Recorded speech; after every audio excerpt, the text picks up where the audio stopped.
It's 11:59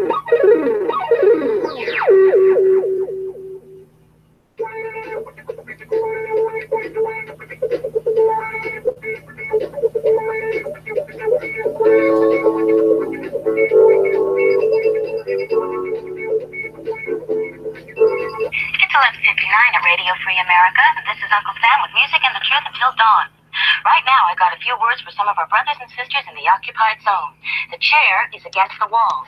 The chair is against the wall. John has a long mustache. John has a long mustache. It's 12 o'clock, Americans, another day closer to victory. And for all of you out there on or behind the lines, this is your song. And welcome to our Daily Gun Show. Come to you live every weeknight at midnight Eastern and talk about guns for about an hour. We simulcast the show on GunChannelscom, which is a community we built almost 6 years ago now. It's an online place where people can hang out who are interested in creating Second Amendment content, collaborating with others, growing channels or projects or stores or products, and people that enjoy watching grassroots creation of Second Amendment focused content. So we're watching the text chat as we go live each night, and we encourage people to participate in the show. Everything we do online is an exercise in interactive social media and the new media. We're not trying to do a radio show and just putting it on the internet. We're certainly not a television show and putting it on the internet. We're not programming anything to you. In fact, what we try to do on this show is go against or buck whatever the current large media sources are throwing out as news of the day. So we talk about relevant, interesting topics that have to do with the Second Amendment or creating content. To that end, on Mondays, we talk about behind the scenes, the nuts and bolts, how to create content online and make it the most efficient, effective use of your time. And if you're not interested in creating, how you can help distribute and grow other people's valuable Second Amendment content or efforts. On Tuesdays, we talk about our Second Amendment and projects related to advocacy and awareness. On Wednesdays, we get it lighthearted and talk about entertainment. On Thursdays, we get into training, self-defense, and the nuts and bolts of firearms, why we might need them. And then on Fridays, we talk about tech or the industry. We also do a weekly wrap-up where we check out what's been happening on the main newsfeed over on GunChannels.com, and that acts as a weekly wrap-up of what's been happening all throughout the gun community and the gun culture. So that's what our show's about. We've been doing this for 780-something episodes. I just went through and posted all the way up through episode 801. So lots of other shows out there happen every so often, but we do ours every single weeknight, and we're able to do that thanks to our Patreons, the people that financially support our projects, including Gun Channels, Every Second Matters, this show, and other things that we try to do to get people up off their butts, getting the internet, and are using the internet to get the Second Amendment up off the computers and off the photographs and into real life, and encourage people to be part of that, and give people as much insight and awareness and skills and techniques and encouragement and collaboration so that they become part of this conversation that we lay down here on the internet that will eventually become the archives. So when people look back and say, what was the internet like in 2019? All the people who want to be part of that voice are here to be able to do it. So today we're going to talk about behind the scenes, the nuts and bolts, and more specifically, a couple of things: the Wanenmacher gun show, and potentially some other things. Since Clover Tack is joining us from Texas, thanks for jumping in. I may have to get out. I may have to jump out because I was under the impression we were going to talk about the Mueller report. Yeah. So since you've been doing the Thursday shows, hopefully we can get nerdy and people can be part of the conversation. But there's a couple of things that I thought we might chat about. But let's start with Wanenmacher, since that's the most thing coming up most, I guess, imminently. Yeah, it is. Did you guys say you had a chat about this the other night? To coordinate? No, I haven't. Now, I think there was some talk in some talk in the Gun Gals, I think maybe before or after chat or something. Some stuff went on, but There really hasn't been a lot of coordination, unfortunately.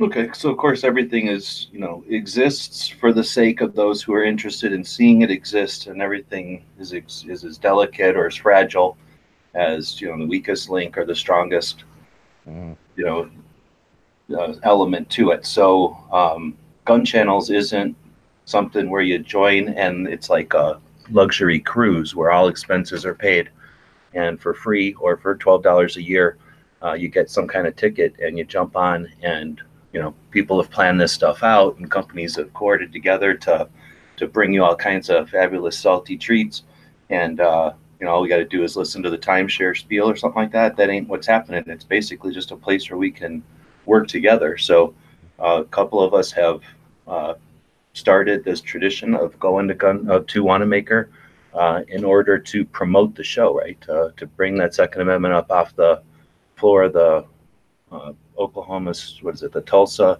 I guess it's the Oklahoma State Fair. Is it? The hell is it? The Tulsa Expo Center. I don't know if it's the State Fairgrounds or what it is, but the fairgrounds in Tulsa, nonetheless, giant building, and bring the Second Amendment up from there and help bring it onto the internet for them or with them. And in return, we've been given some space there and some consideration in the form of the media passes and the table that they give us, and the I guess the everything that the media pass implies, the what's the word, not reach, but the I don't know, opportunity. Yeah, maybe that's the word, opportunity. You get something, you can walk up to somebody, you have a little bit more, you're part of the show when you have a media pass, so they don't have to do that. Media pass certainly isn't a guarantee. I mean, I don't think the table is a guarantee at this point, it sounds like. So no, that's not what I mean. I mean, having the media pass is no guarantee that you're going to get anything out of Wanenmacher. Just getting a media pass, then you've got to go, talk to the people and get the interviews and get the footage. And sure, we've talked about that before, but since nobody's even in here to talk about or ask questions about that, nobody's asking questions about that right now.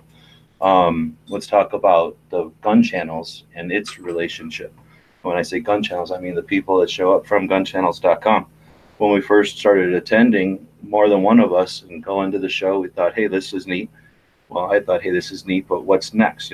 What can we do to do something more than just show up at a gun show? That's neat. It's kind of interesting, but this is the Second Amendment, not guitars. Something matters. We don't have this right for just because it just happened and it's not secure. So can we do something else with this? We've got so many people that are trying to create channels and that are interested in promoting their projects that they got going, or their whatever it might be that they're doing.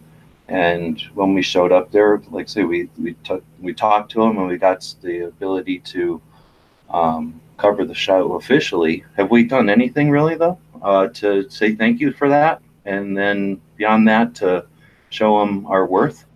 Other than some follow-up emails, which I do send out, and I have sent out. I think the first time I did that kind of on my own, and then the second time I actually pulled links and things from other people that were there as well. So I mean, that because I didn't know, me showing them what I did is one thing, but showing them what everybody did is something totally different. So the last couple of times, I followed up with, as many people as I could find that did stuff. I tried to share that and share, the Instagram hashtags. We use these particular hashtags and whatever, so they could go look and kind of see what we were doing if they wanted to. But I'm not real sure at this point that they haven't gotten feedback from the people there, potentially. Good feedback, I should say, because it seems like we're welcome, every time. They kind of roll out the welcome wagon in a way. Well, they have, but it doesn't sound like this time. Well, it's a matter of making contact for some reason, and I don't know if, I don't want to speculate at this point. But you've got issues where the old man Wanenmacher is getting up there, so you don't know if we've got issues right there throwing a kink in, or scheduling issues, or what could be going on. I don't want to assume that that we are do anything, and that they are just because they haven't been able to tell us how awesome we are, that we're in their good graces. I think we can just as easily take this time, since we don't know, to assume what if, just to reflect on what have we done to appreciate the fact that we have access. Maybe that's what I was looking for before, like the access that we get with the media pass, and the consideration they're giving us with table. So even if they were going to give that table to another organization, are we more worthy than whatever organization didn't get that table? If they were going to sell that table, are we bringing in $50 worth of something? So, I'm not always trying to shit on nothing, and I'm not trying to pat anybody on the back unnecessarily either. I'm just saying, let's take a frank and honest look at what our participation is in that show. And our original goals, or at least my impression of the original goals, were to bring the Second Amendment up off the internet, or from the ground up into the internet or whatever. Sure, we've done that, but going in and simply growing our channels, I've certainly, my most interest is going to be in speaking to the promoters, speaking to the facilities people, speaking to maybe the police. Has anybody ever thought about talking to the police at the world's largest gun show? Is there concern? Like, do people get weird around here? Are there protests? Like, is it cyclical, or is it news related, or maybe there are none? And then, do they have to worry about it, or is it the other way around? Like, they don't have to worry about nothing when the gun show comes into town. Like, I don't know, just some of those kind of facets. I'm not saying there's any obligation at all. I'm just saying I think it would be neat to take a pause every once in a while and go, are we drifting through the Wanenmacher show, or are we taking something deliberately and looking at a goal or a couple of goals and working towards those? I'm going to push every time to not just let us sit on our ass and become another bunch of fat people that barbecue at the show.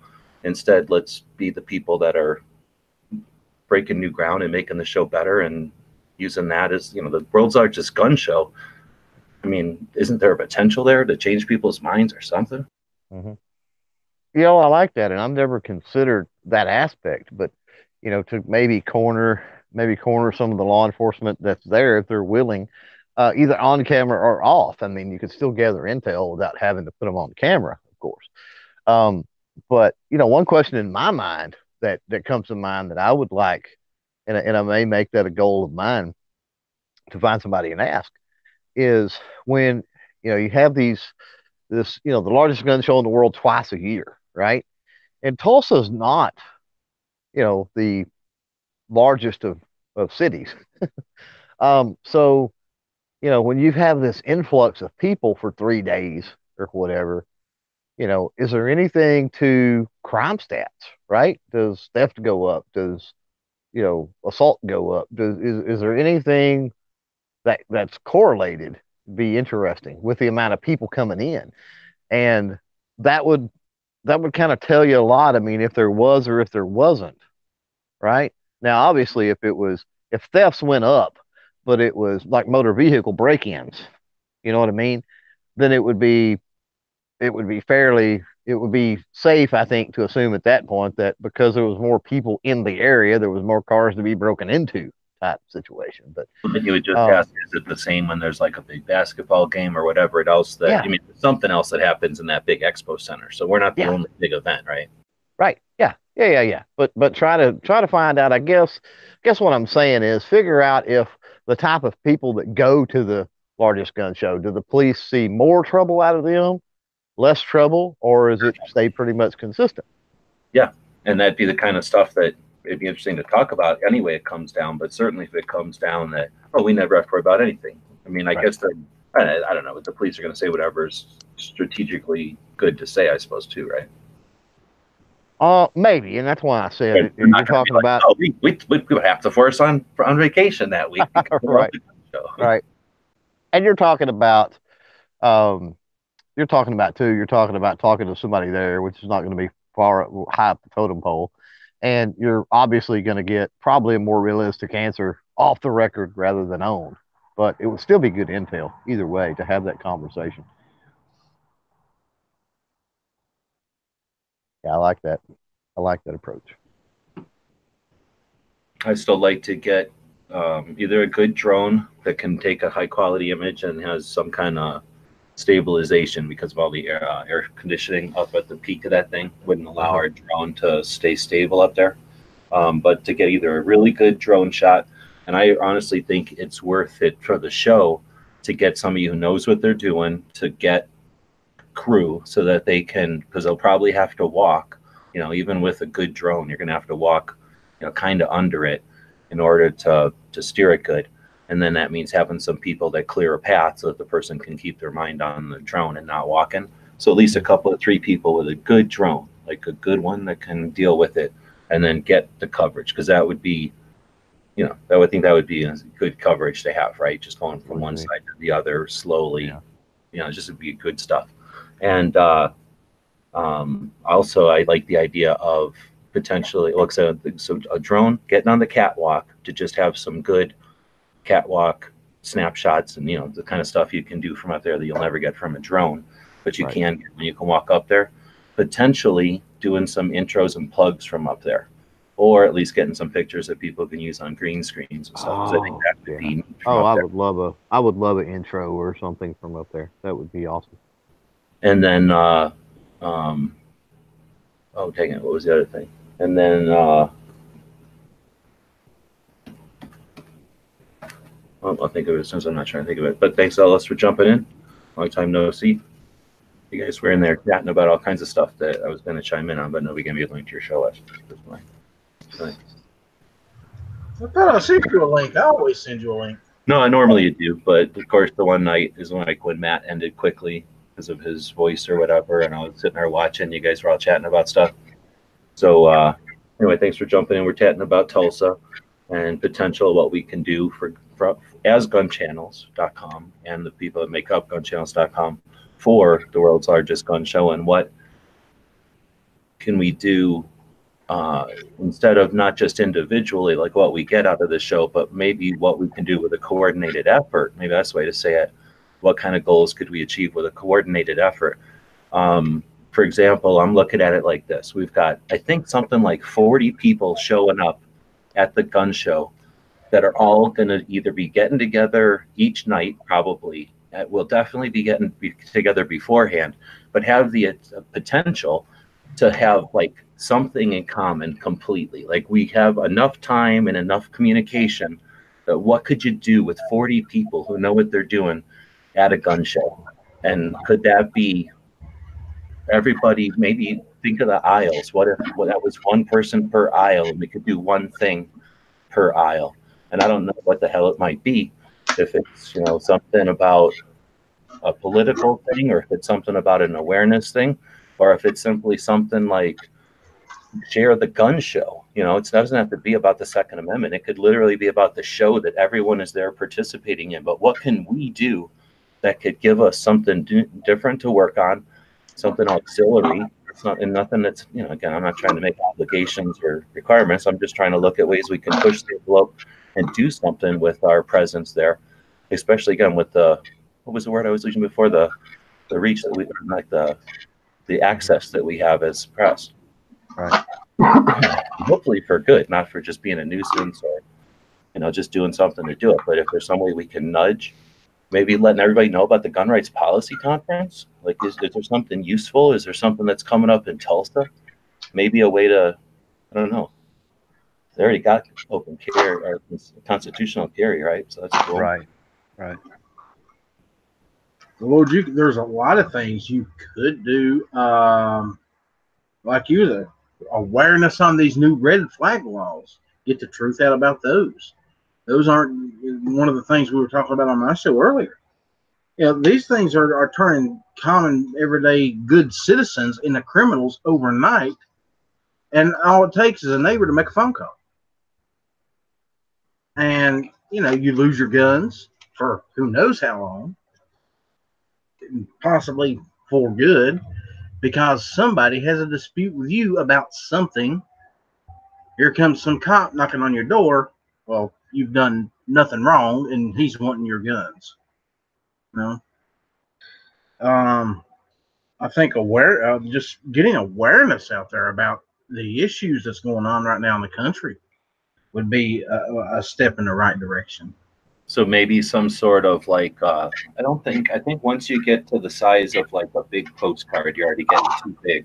Business card is going to be too small, but maybe something like a 3x5 index card with a couple of bullet points on one side and some sort of a image that gets the point across, so that maybe something like that, people, if we had some printed up, people could ask, can I leave one of these on your table, just in case someone sees it? It's just some awareness of the laws with no political flavor. You got really bad background noise back there. Yeah, I know what that was. Sorry about that. Yeah, but yeah, that would work. That would work. Or even, go into some basic details on the cards itself about what these red flag laws are, how they would actually affect us as gun owners. Just like you said, get the awareness about what it is out there.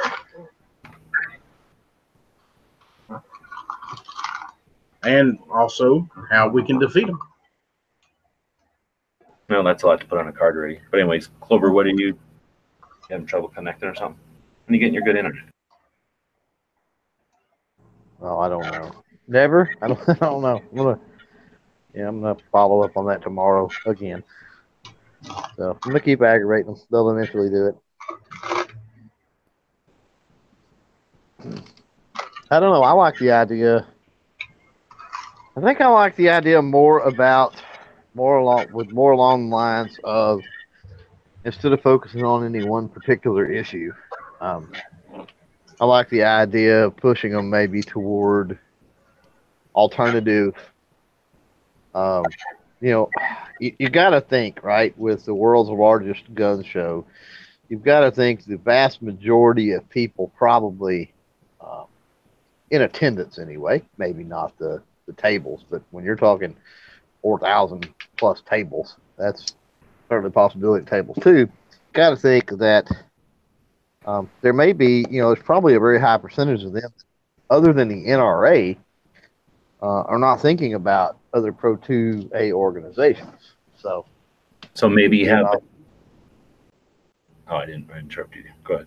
No, you're fine. I said, something that highlights these other organizations, and If you've seen these cards that are for like, you go to a hotel and they got like that little slanty display of all the different attractions in the area, biggest ball of string or whatever, and it'll have like one of them long cards that are, colorful or whatever, and they'll have, what we're talking about.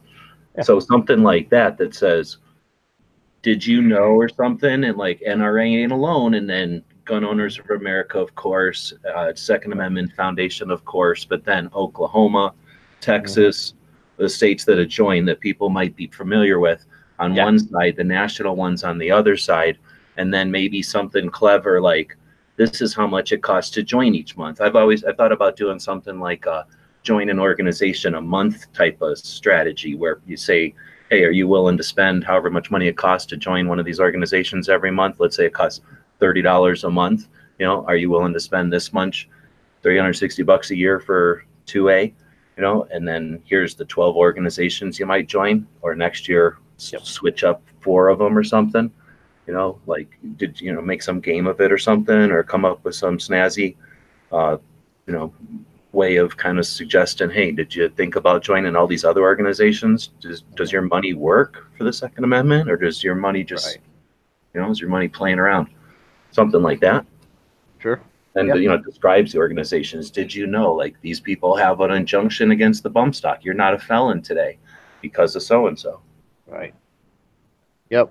Or previous, court battles won and where they were involved in, because there's all kinds of stuff from state to state to state, right? There's all kinds of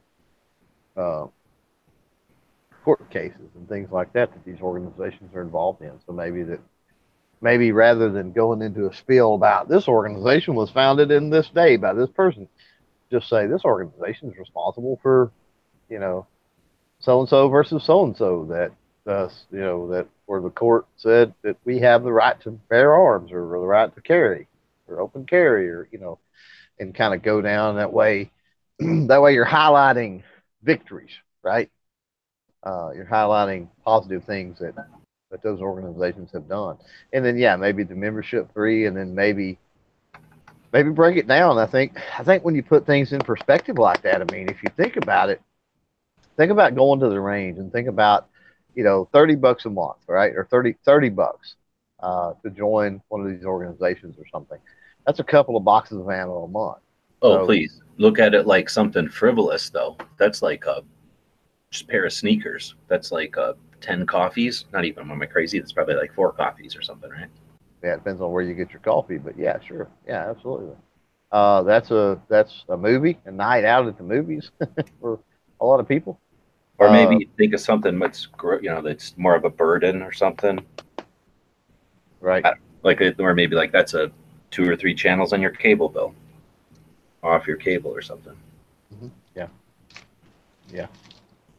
Yeah. I think there's a way that you could sell that, but I think we've got to get. We definitely need these organizations need more outreach. I mean, they don't spend.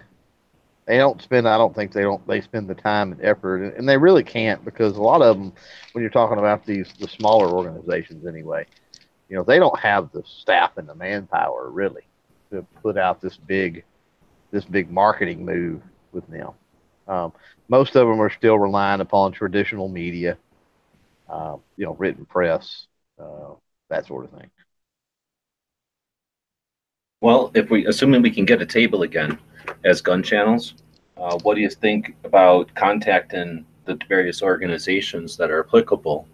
Again, the local ones that are adjacent, the states that are adjacent, and then all the federal ones that we can get a hold of, and ask them to send, like, probably snob, like, can you send us just 25 or 50 of each of your brochure? And then we could just have a thing out there. If you want to send us stickers, great. We're not asking for anything for free here. We just want to promote you. So whatever you might send someone for a gun show, and then maybe have like a Gun Channels box or something that we put those in with the squirt guns that we made up. Hopefully there's still squirt guns, right? We'll put those on the table for the kids, like we did with the gun safety rules, so that the kids get something. Every kid that wants one gets one. How many did we give away of those last year? I don't remember. You'd have to have. Well, that's something we should probably keep track of, so that we not can near what we have or had. So we had more than we needed, in other words. Oh yeah. Good. Hopefully somebody will send me a couple of those, like the cool looking ones, and all I saw was pictures. And then but anyway, let's keep track of that, and then we can say, hey, we gave away 100 squirt guns. So 100 little kids went home from that gun show, which probably isn't unreasonable. I forget what they say the attendees are.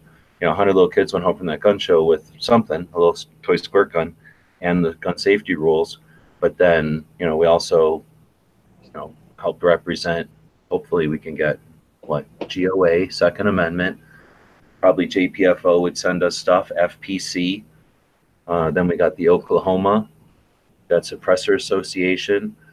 There's got to be something in Kansas. How many Texas ones? At least I'm going to just say 3 Texas ones. We got Open Carry Texas. We got Texas Rifle Pistol State, or Texas Right State, whatever.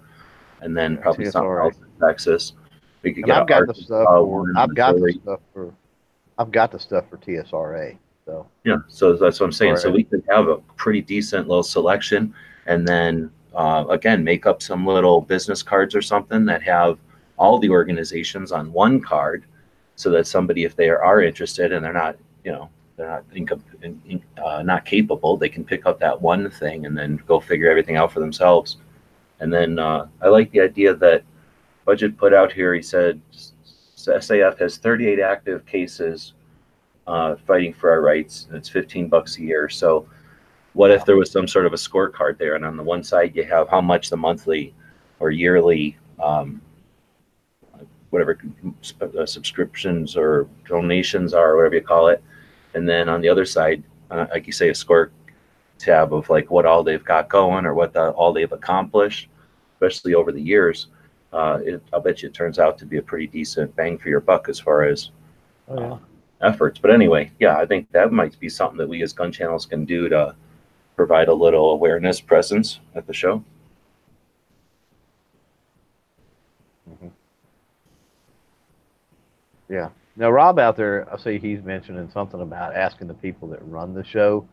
I've had Snob was actually talking to me about this the other day, about maybe interviewing them, and I told him, do what? Go ahead. Oh, I was just saying that those people are so freaking busy.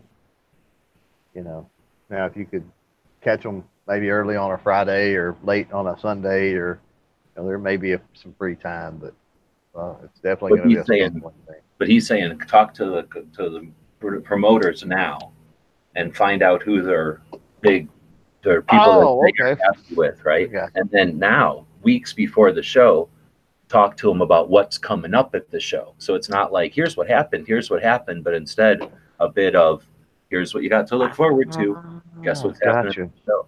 Okay, I was misunderstanding there. Yeah. I like that idea a lot, don't you think? Then that way gives anticipation, and now again they've got hopefully people walking up to them at the show and saying, "Hey, I saw you got so and so." Is that true? Because it, with a lot of people, I mean, they need time to make a trip like that. In fact, I was just talking with a guy in the Walmart here the other yesterday. It was stopped in, seen him, and hadn't seen him in a while, and he, what are you doing the gun thing or something now? So anyway, I kind of had to explain. And I told him, going to Tulsa and this, that, and the other. And he's a big gun guy. I told him about the Tulsa show. And he's like, that's a long way to go. And I'm like, yeah, but hang on. I was like, it's freaking awesome. And I said, 30 minutes down the road, you got Sam Davis as well. So if you've never been, you get a twofer. I said, $100 a night, you can stay in a hotel, go, stay 3 nights. I said, for time you pay gas and all that, you're looking at, $500-600 probably you could go. And he was like, oh yeah, we may plan to do that then. Kind of talk him into it. Once he kind of understood that, for what you were getting, the experience you're getting. But he needed some time, And for a lot of people, I think it's going to be that way, but for some, it's not. So for some, if we push it out beforehand, because they see the aftermath, right? And then it's November until they can go. So if they see the aftermath and they go, oh, that's an awesome show and blah, blah, blah, and we need to go do that, it's November. So how many people forget or something comes up, right, between April and November? So if you could promote out a week or two ahead of time, then potentially you could catch some folks that way that had the means. Maybe they lived closer or whatever and just never knew it was going on. They had the means to actually make the trip and go to the show.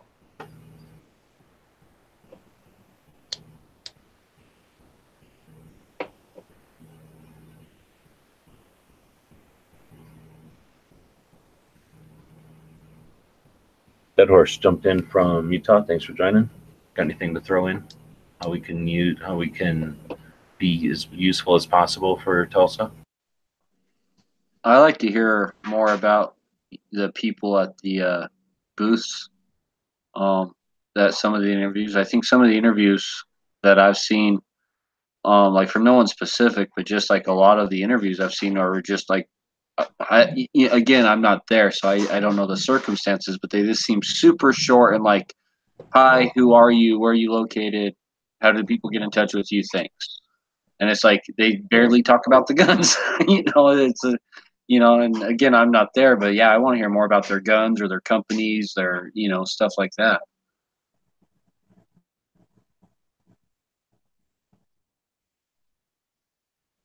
Yeah. The last show I learned about a really neat company. I think it was called Wyoming Armory, that does all sorts of custom rifles and stuff, and up in Wyoming that I had no idea even existed. But someone actually like found this place and sat down. It was someone here on Gun Channels. I can't remember who it was. It might have been Travis P11. I can't remember. But it was someone who went to Tulsa, and because of Gun Channels, I found this cool company. It's Bighorn Armory, probably. Bighorn, yeah, up in Wyoming, yeah, and yeah, so like finding new places like that, and if you want to have actually talked about the guns that company does and the customization and stuff like that, I never would have given that company a look if they just would have been a quick, hey, this is who are you? Okay, have a nice day. But yeah, I want to hear more about the companies and questions about like the actual companies, like what they do, what they work on, what they sell, or yeah. Well, that's one of the reasons I moved into the long form and trying to get people into the podcast thing, um, because you can do the 5 minute or so, little video for something like that, and then bring them into a 45 minute to an hour long podcast to Yeah, really get into it. So you kind of prime the pump with people, and then it's like, if you really want to know, if you really want to geek out on what they do, then just hang tight because there'll be a podcast on the horizon for that. like honestly, I won't research or go to most companies' websites or something unless I see something I like, right? Mhm. So, like there's something has to lure me there. Like there needs to be some bait, Right. so like, yeah, you know, and usually that bait for me is like talking about the actual work on the guns or the guns themselves. Or the background, Yeah. that's Stories, really like, yeah. interesting. That says a lot when you're dealing with a company. Is how do that's one of the questions I almost always ask is what's your background, and how did you start this company? Because those stories are really interesting and give you some insight as to the amount of know-how and knowledge those people have. Right? It's not somebody that was selling lawn furniture, one week, and then all of a sudden decided he was going to build guns in his garage the next week. Right? That's a whole That lot different situation than this guy worked for the DoD for 20 years, right? In well, yeah, and that's a weapons good end development, too. you know. That's a good end to if they're like maybe like a veteran-owned company, stuff like that, right? Oh yeah, Yeah. absolutely. Yeah, yeah. There's definitely value in that. I always tell companies there's definitely values in your story. Companies get into the spiel a lot about what their company does today, the services and products they provide today, and it's like let people know where you came from because But that that means the content creators need to give them a forum to do that explanation, because if they've got a limited time with their audience right, day to day, of course they're going to talk about their products. It's basically what's expected of them right. as. But anyway, Well, that's a good point. Yeah, they're not used to talking about that, so yeah, that's an added service we can so give now them. imagine going to a gun show and you're paying something decent for that table, dollars for that table, all the time and expense and effort that you're, to get to the show, and then you're not doing whatever it is you do. That's the biggest thing for me going to a gun show. I don't just take weekends off. I do stuff all the time. So taking a weekend to go hang out at a gun show, and if it's not productive, Yep. then I might as well have just sat there watching paint dry. So, there's a Yep. loss of time there. That's super valuable when you're not, rich. So when they're going to a gun show and making that determination on whether or not they should go, and they can go look at the internet and see that people like us are doing stuff like we're talking about, either it's a interview about their product or their history or whatever it is, then that's just another thing that they know that they can do while they're at the show. And worst case scenarios, they're so busy at the show, which would be awesome, that they can schedule a time to talk with us. And how do they know that that's a potential? And how is, that would make the show more valuable because, or at least it would make the show more valuable to those potential vendors, which would make the show more, those vendors show up. That makes the show more valuable to the promoters and to the attendees, makes it more valuable to us as people trying to promote the show. So everybody wins. How do we let them know that we're willing and able to do that? Is by potentially setting up some shows, some videos now that say, here's the stuff that we've done in the past. Here's a collection of videos I've done at Wanenmacher in 2016 and 17 and now 18. What are we going to do in 19? Do you want to be do you want us to come by? And then send that to Wanenmacher. Hey, let this, whoever you think might be interested, here's the kind of stuff we try to help promote. We've got this many views. People say they get sales. We're going to have 40 people here. What can we do? So that's some effort that we can do ahead of time besides just worrying about our hotel rooms, right? Yep. Yeah, sort of pre-planned things. I like that. And again, I'm not throwing, I don't know how many people are going to Tulsa are even watching this, and if the people that are watching this are the ones that are creating content, but you're certainly not obligated to do any of this. It's potential. I'm not there. I certainly don't have the resources to go be what the hell is the word for the guy who stands there with the stick coordinating it all? the conductor to it all. And I have no interest in being the tyrannical leader of it.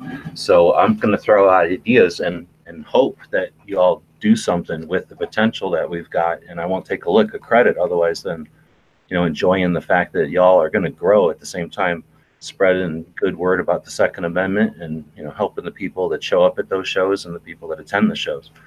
But I guess I wanted to do this because I've heard a lot of people talking about, oh, it's going to be a great party or vacation and this and that, which is certainly valid. Go take a vacation with your friends to a gun show. That's what the Second Amendment's all about. But some of us are also interested in, the other parts of it too. So I wanted to throw that out there that anybody can do the same thing year after frickin' year and get fat and lazy and really good at attending and having some kind of parking lot fun or whatever, like at a sport. But this ain't a sport. This is our Second Amendment, and I want to encourage people to show up that are interested in attacking it as capitalists and as activists and as people that are just truly interested in what they do as far as creation of content, take pride in it, and like to see their content grow and become as valuable as possible. Right. I know for me, there's got to be a return. There has to be a return. Is hanging out in the evenings, is hanging out with everybody, is that cool? Is it going to be cool? Sure. But as far as the show, there's got to be a return, and the return comes from being able to cover the show, because I don't have a pocket full of money. I've got maybe $100 is what I've typically had, 100 or 200 bucks I can spend at the show. A lot of that gets spent on, Patreon perks and giveaway stuff and other things. I may buy a little something for myself occasionally, but I think that drone I bought, which was a turd, was the most expensive thing I've ever bought. So I certainly am not going to look around. A lesson, right? I'm certainly not going to look around and buy guns. You know what I mean? So I don't have the money to do that. So where I'm going to get my return, my value, has got to be in making those connections and, using that to further content.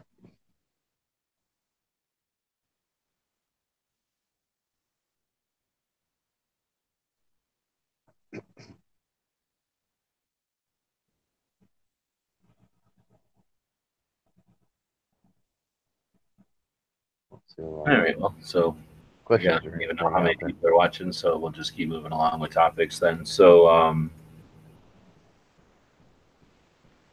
what's next on the agenda? I'm looking over here at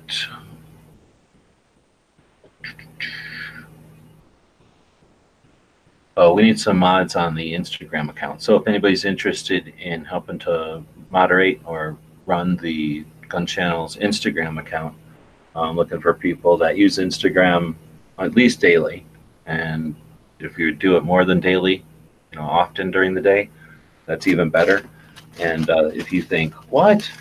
Then don't worry about it. Like, we're not talking to you. But there's definitely people that are on Instagram most of their time. And if you're one of those people, and if you are one of those people, then you probably get stifled once in a while when things aren't moving fast enough for you. So if you would like another platform, another channel to jump over to, then I'm interested in getting some help. But with fairly, what's the word? Like a person at a museum. What's the name for the curator at a museum or whatever? Like, we're not there to do any promoting this person over that person or nothing. Looking more for like human robots to just help promote everything that's happening gun channels wise. And ideally, if there's a couple of people, then the more that happens, the more we can help promote. Since it's Monday, I guess we can talk a minute about the concept there. So we got a GunChannelscom is the website that we're talking about. Gun Channels is the community. It's about 6 years old. It's just some software that allows a bunch of people to log in and use some shared tools. Tools being a main news feed, the ability to create a channel, which is similar to like a YouTube channel or a Facebook page, or it's just a section of the website that you can build and name and then use to have conversations or do whatever you want to do with. Of course, you can add photos and links to things and news articles and text chats and instant messages and those kind of tools. Then there's a calendar. So if you want to post an event that's happening or that you want to spread the word about, there's a shared calendar that everybody can see. And then the biggest tool that is Gun Channels, the biggest resource that Gun Channels is the huge accumulating resource of content. So as a bunch of content creators and a bunch of people share, Gun Channels gets larger and larger. Every day it gets older. It has, becomes more whatever presence on the internet. And so with each passing day, it becomes stronger in those respects. So all the effort that people do to promote their own projects or valid Second Amendment news or important issues, all of that accumulates and helps create a permanent Pro 2A section of the internet that one person could use for research or reference, I suppose. But the reason we do that as web people is so that the underside of the internet has more and more valid permanent connections that are Second Amendment, and they have nothing to do with advertising from any of the major affiliate advertising systems or the whim of any individual gun shop or manufacturer. Nobody's going to get mad at anything that happens and decide to pull funding and we're in jeopardy. It's completely crowd-funded, and few people, very relatively few people, maintain the moderate costs of the place because we don't have a lot of frills and stuff. So along with that, we have presence on all the major social media platforms, and Instagram, since I think that's one of the ones that I personally use a lot, is one that I think is something that is worthy of putting some attention into. Marco originally started doing that 2014 or 15, I think, and had pretty immediate success and really went far with it. And Marco now has took that channel into I don't know where he's at anymore. Is he 600,000 subs? He has a lot of subs. So he was able to, by simply reposting and having a good finger on the pulse of what Instagram likes, grow the Gun Channels channel really large. So somewhere years ago, we took the channel and let him go with what he was creating, because it was well beyond Gun Channels by itself anymore. So we still have the Gun Channels Instagram account, and its main job is to repost and to interact with the content that's created by the people from Gun Channels. And that's a big long way of saying I'm looking for somebody to help out with that, who's interested in making that account be useful for the rest of the people on Gun Channels. And again, I don't know who's listening to this right now, but I'm sure there's some people out there that use Instagram quite a bit, and they're looking for something like that once or twice a day, or at least 5 or 6 times a week, can jump in and with the help or with other people to make sure that everybody on Gun Channels gets a little hearts or whatever and a repost once in a while. And when stuff's important, we can help put it on the feed and get the word out there, so that Gun Channels, the Instagram account, becomes like summary of everything else that's been going on Instagram from the Gun Channels contributors. That's all I had on the topics. And what do you guys think? How many Instagram accounts do you run, Clover? Just have the one. Dead horse? I have one and one backup, but I don't do anything with the backup. It just sits there in case I need it. Huh. Outlaw. I've just got the one. Ugh. I can't even imagine I'm having a conversation with a bunch of oneers. Sorry. But I have 5, and then I have another phone with 3. So I like Instagram.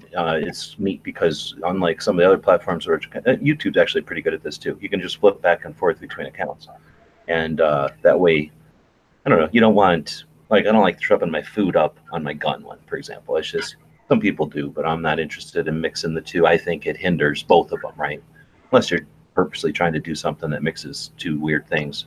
I like keeping things separate. So I would probably have even more if I really wanted to separate the dog and the van, but I kind of throw all that stuff into one.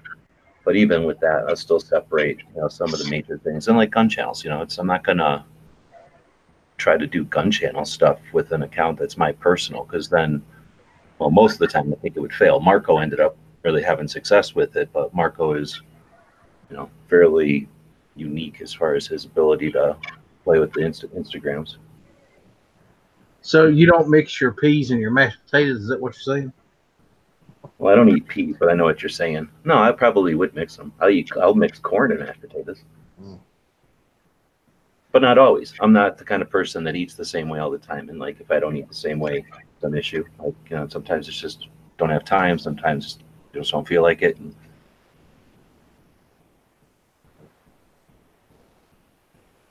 All right. Well, so you guys have any topics? The YouTube side isn't even on time talking about us at all. They're talking about like cars and trading guns or something. I don't know what's going on. And the YouTube side is talking about what we're talking about. So yeah, one and a backup. Backups I don't count. I'm talking like channels with different things. Right. As far as topics, I don't know. I don't really have anything, to be honest with you.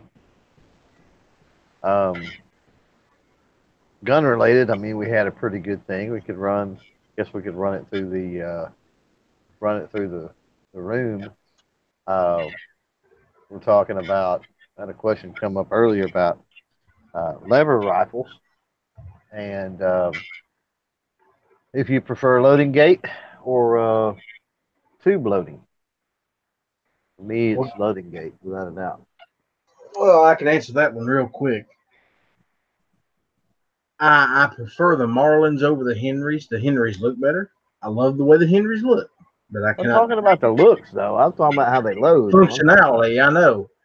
The Henrys look better, but I love the way those Marlins load. So I would choose the Marlin over the Henry any day of the week because of the loading gate. Right. Dead horse? I don't know. It's two different beasts, but I don't probably load gate, but I prefer rimfire. The tube, right? That is a caveat that I did make earlier too, was because I'm a big fan of the Marlin 60, and it's it tube loads, not a lever action, of course, semi-auto, but it tube speed. So yeah, I should have specified. Oh, they did. Should have specified. We're talking center fire cartridge, but yeah. That's weird because I automatically assumed you were talking center fire. Yeah. I don't. When we're talking lever guns, I don't particularly throw those center fire into the mix. It doesn't pop into my brain either. And saying that, I mean, I don't. I've got a Henry lever rifle, and it's fun as it can be, but it's certainly not one of my favorites. It's annoying to load. You got a preference, G-Webs, the loading gate versus the tube loading? Well, I don't think anybody's going to vote for the tube unless you're. I can't imagine anybody voting for the tube. Well, you never know, and I was thinking maybe somebody had some kind of, some kind of reasoning that may change my mind, right? I can't think of any. I think that's just traditional from the olden days or whatever, and you can't really side gate. They don't really make loading gates for 22s, I guess, do they? Because of the rim issue, I guess.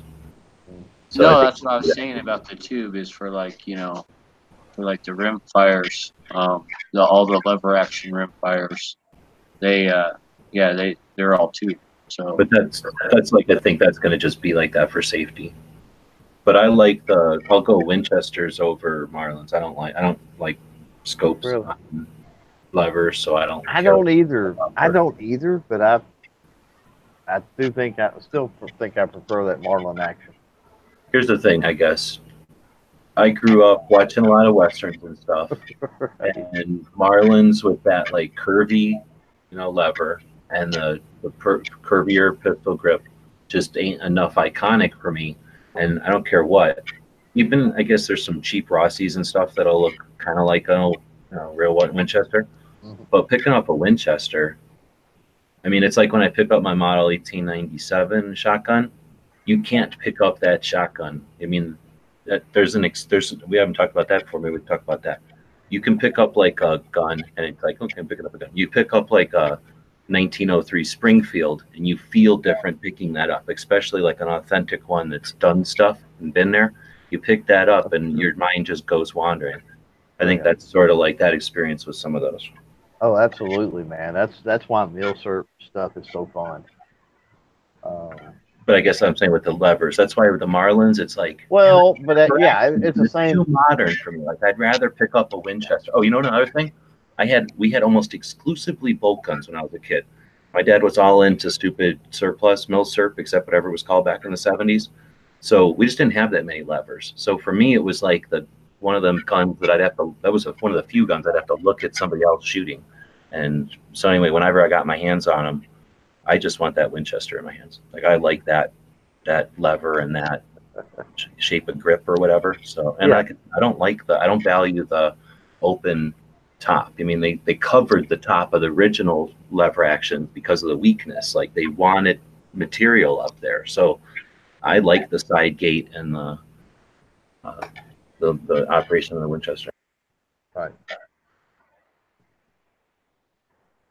Interesting. Yeah, no, I wasn't saying when I was talking about the milsurps. I mean, it was I was just saying it's a similar type of feeling. It's the same way. Authentic gun. And it's the same way. Even though a lot of your black powder or reproduction, I even love the feeling. I love shooting black powder because of that nostalgic feeling and everything. Just such a simpler time where, I mean, the mechanics of a black powder gun are just, it couldn't hardly be any more simple. There's literally, in fact, that recent revolver I bought, I picked it up on the shelf at the gun shop, and it wouldn't, you couldn't cock it. You couldn't cock it. And so I immediately took it in the back to the workbench. Of course, the owner, he doesn't care. And I let him know, I'm like, this isn't working. And he's like, oh, we didn't even look at it when we traded it in, or whatever. I'm like, well, that's not any good. So I took it back, and one of the guys there that gunsmiths, he was back there. And I was like, what are you doing? And I said, I'm fixing to take this apart and look at it. And I said, it's not working, He's like, oh, I wouldn't dare take one of those apart. And meanwhile, he's like putting together an AR-15 or something, right? And I'm thinking, really? You can put together an AR-15, but you can't work on a black powder? And anyway, I took it apart. And there was, anybody that's taken a black powder apart, I mean, you pretty much realize the fire control system is what, 4 parts? It's not, a very rudimentary machine and built too. So, I don't know. It's just something about the simplicity on that I enjoy. Yeah, me too. I mean, it's sort of like a cannon or something. Like it's just a different. I mean, you got to put yourself back to the tools and the tech of the time, which is sort of the fun of it, right? Yeah.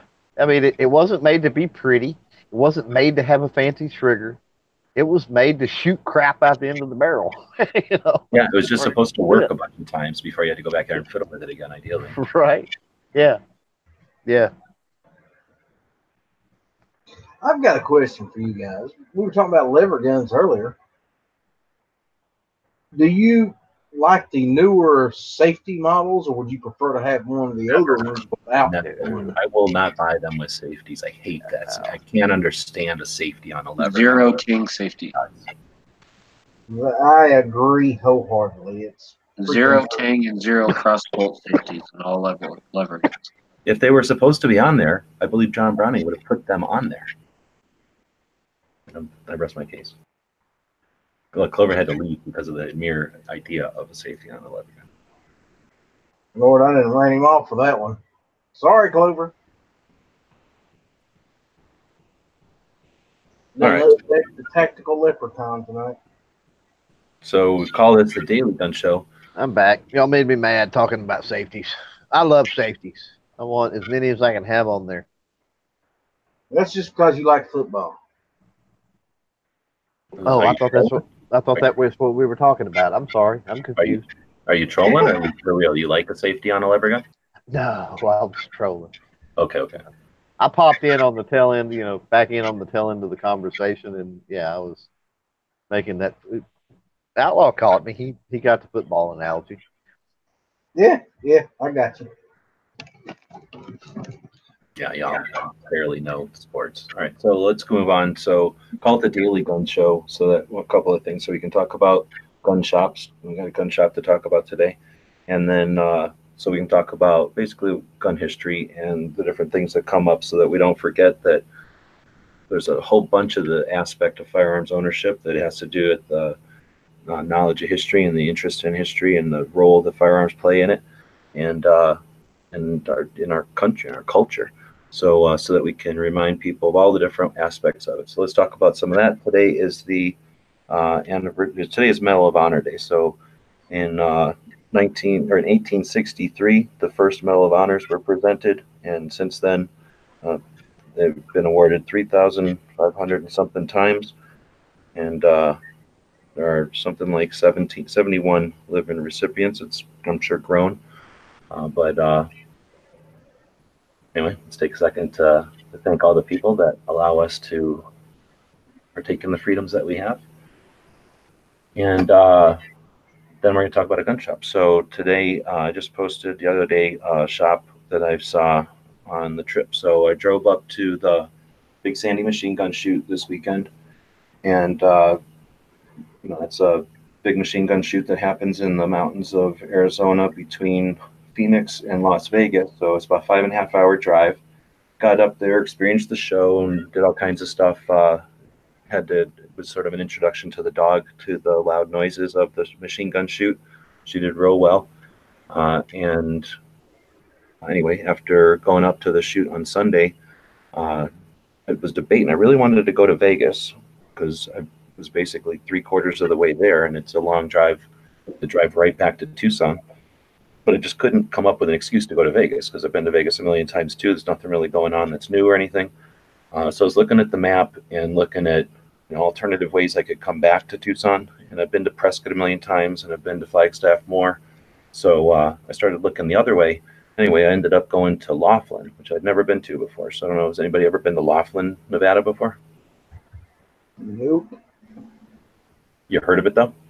Nope. Dead Horse? I'm sure I've passed through there. I've been all over Nevada. So it's basically south of Vegas, maybe an hour. And it's, if you look at Nevada, it kind of looks like a weird rectangle with a point at the bottom. And it's that point where Nevada craps out between the Arizona, the Colorado River, and California. So I went to Laughlin. It was kind of neat. And then took off into California, had to disarm, go into California for a ways, kind of drove down the Colorado River through Parker and Lake Havasu, Arizona, which I haven't been over there before. So really pretty country. Right now, everything's in bloom, so the area is carpeted in purple and yellow. It's really neat. So I've got some dash cam footage of all that.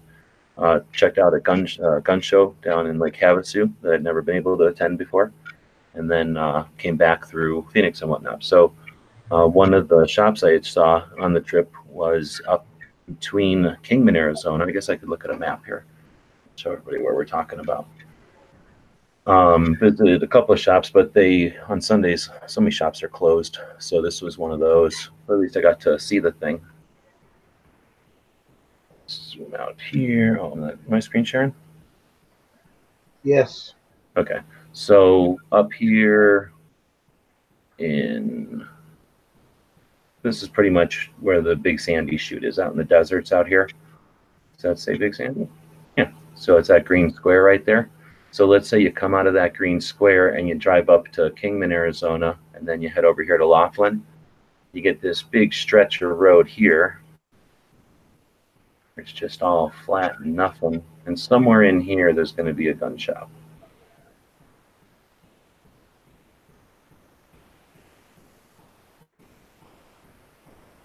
So you get the idea. It's just this like straight road, middle of nowhere, northern Arizona.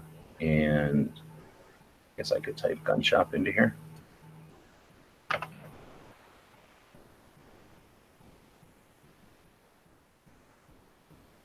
There it is. So it's a little gun shop in the middle of no place, Arizona. I'll drop a little yellow guy down here. So I was just driving down the road, and this is my favorite way to find a gun shop. There's the shop. Oh, it looks like they drove by when the shop was open. The door's open right there. But it's neat. And a little shop. Looks like, I forget the, do I have my Instagram open over here? No. I think I took pictures of the hours. It's one of those shops that's closed for a couple of days out of the week. Come on, Instagram.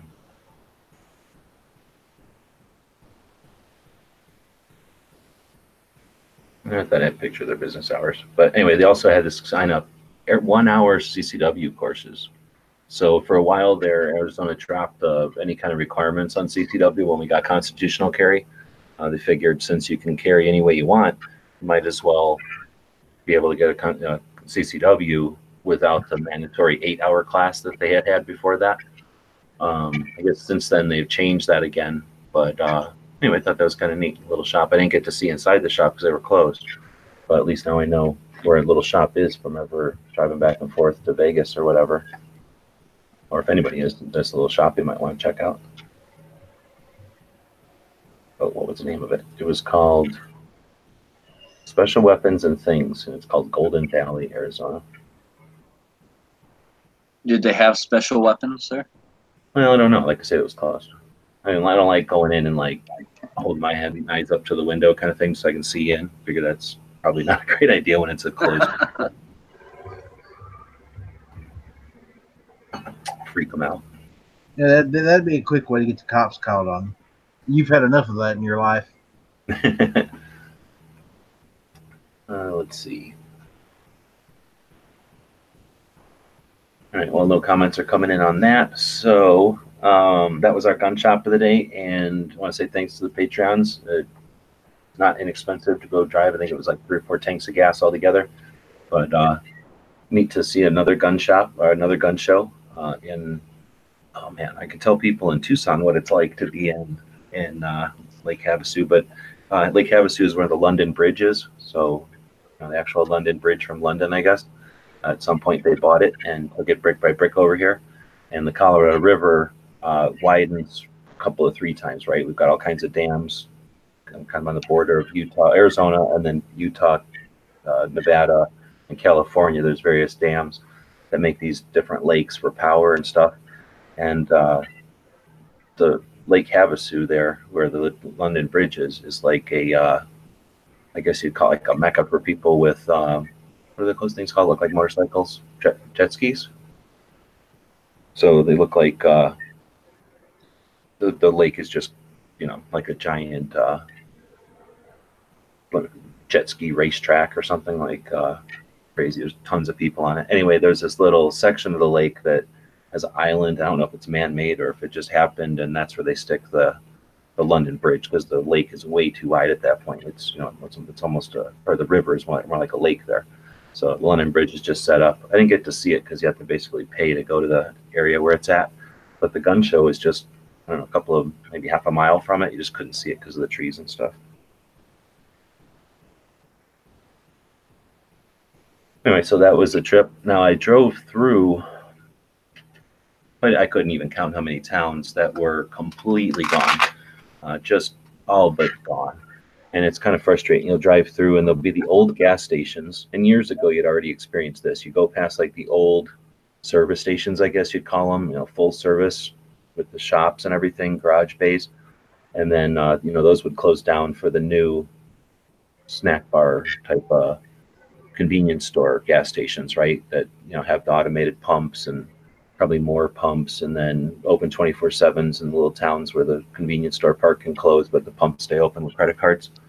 So that kind of transition happened years ago, but now you see so many of the restaurants just gone. Like, they didn't even have, all the signage is still there, and you can tell they just closed down. Like they didn't eventually close, like they were just gone one day.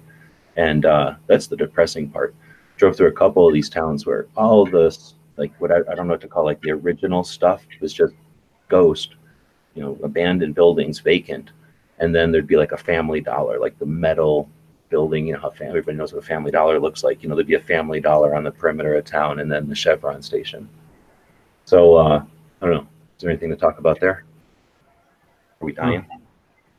I tell you what, I remember those little roadside gas stations you're talking about from when we were kids. Some of the best food in the world come out of those places, man. Seriously. Best, probably not the healthiest stuff in the world, but it tasted good. Yeah, I agree. A lot of times they'd have like whatever to attract people, so they'd be doing a pizza or some kind of fried stuff or kind of sandwiches or something.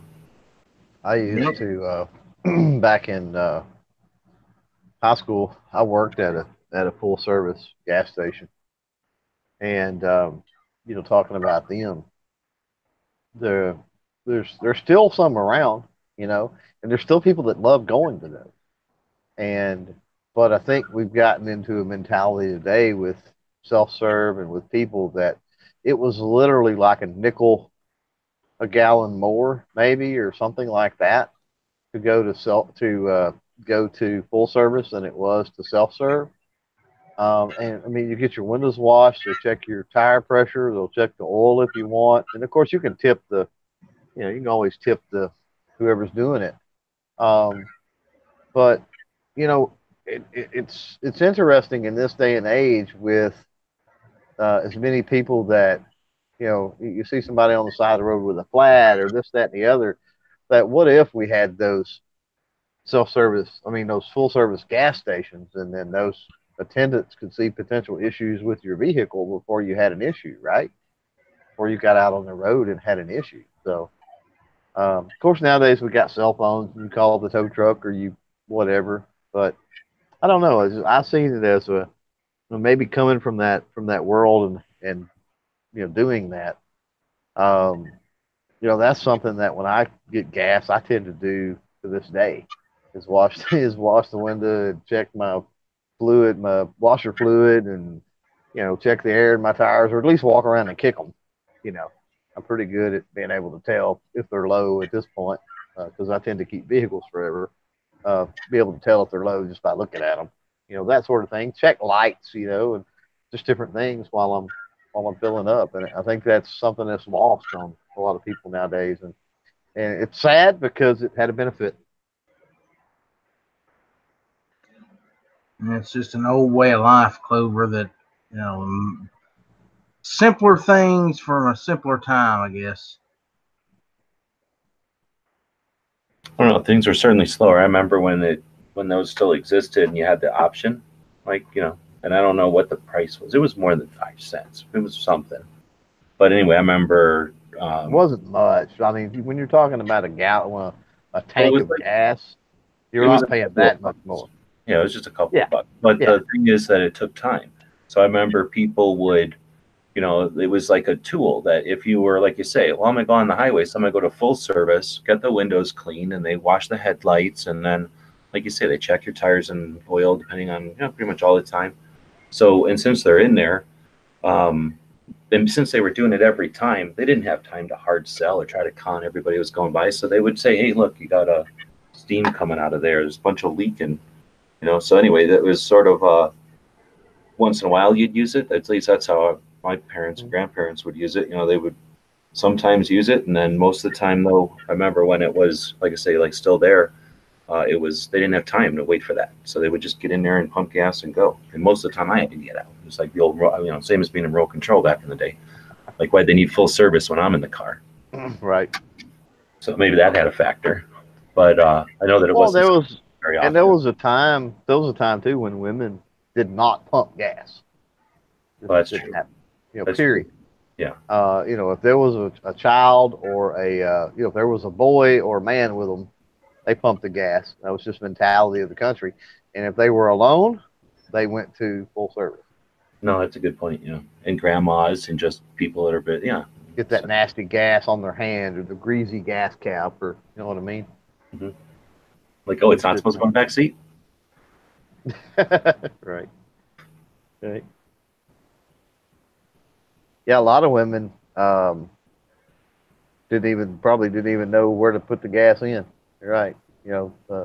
God forbid it be behind the tail light assembly or the license plate, right? They would never find it. Talking about back in the day, anyway.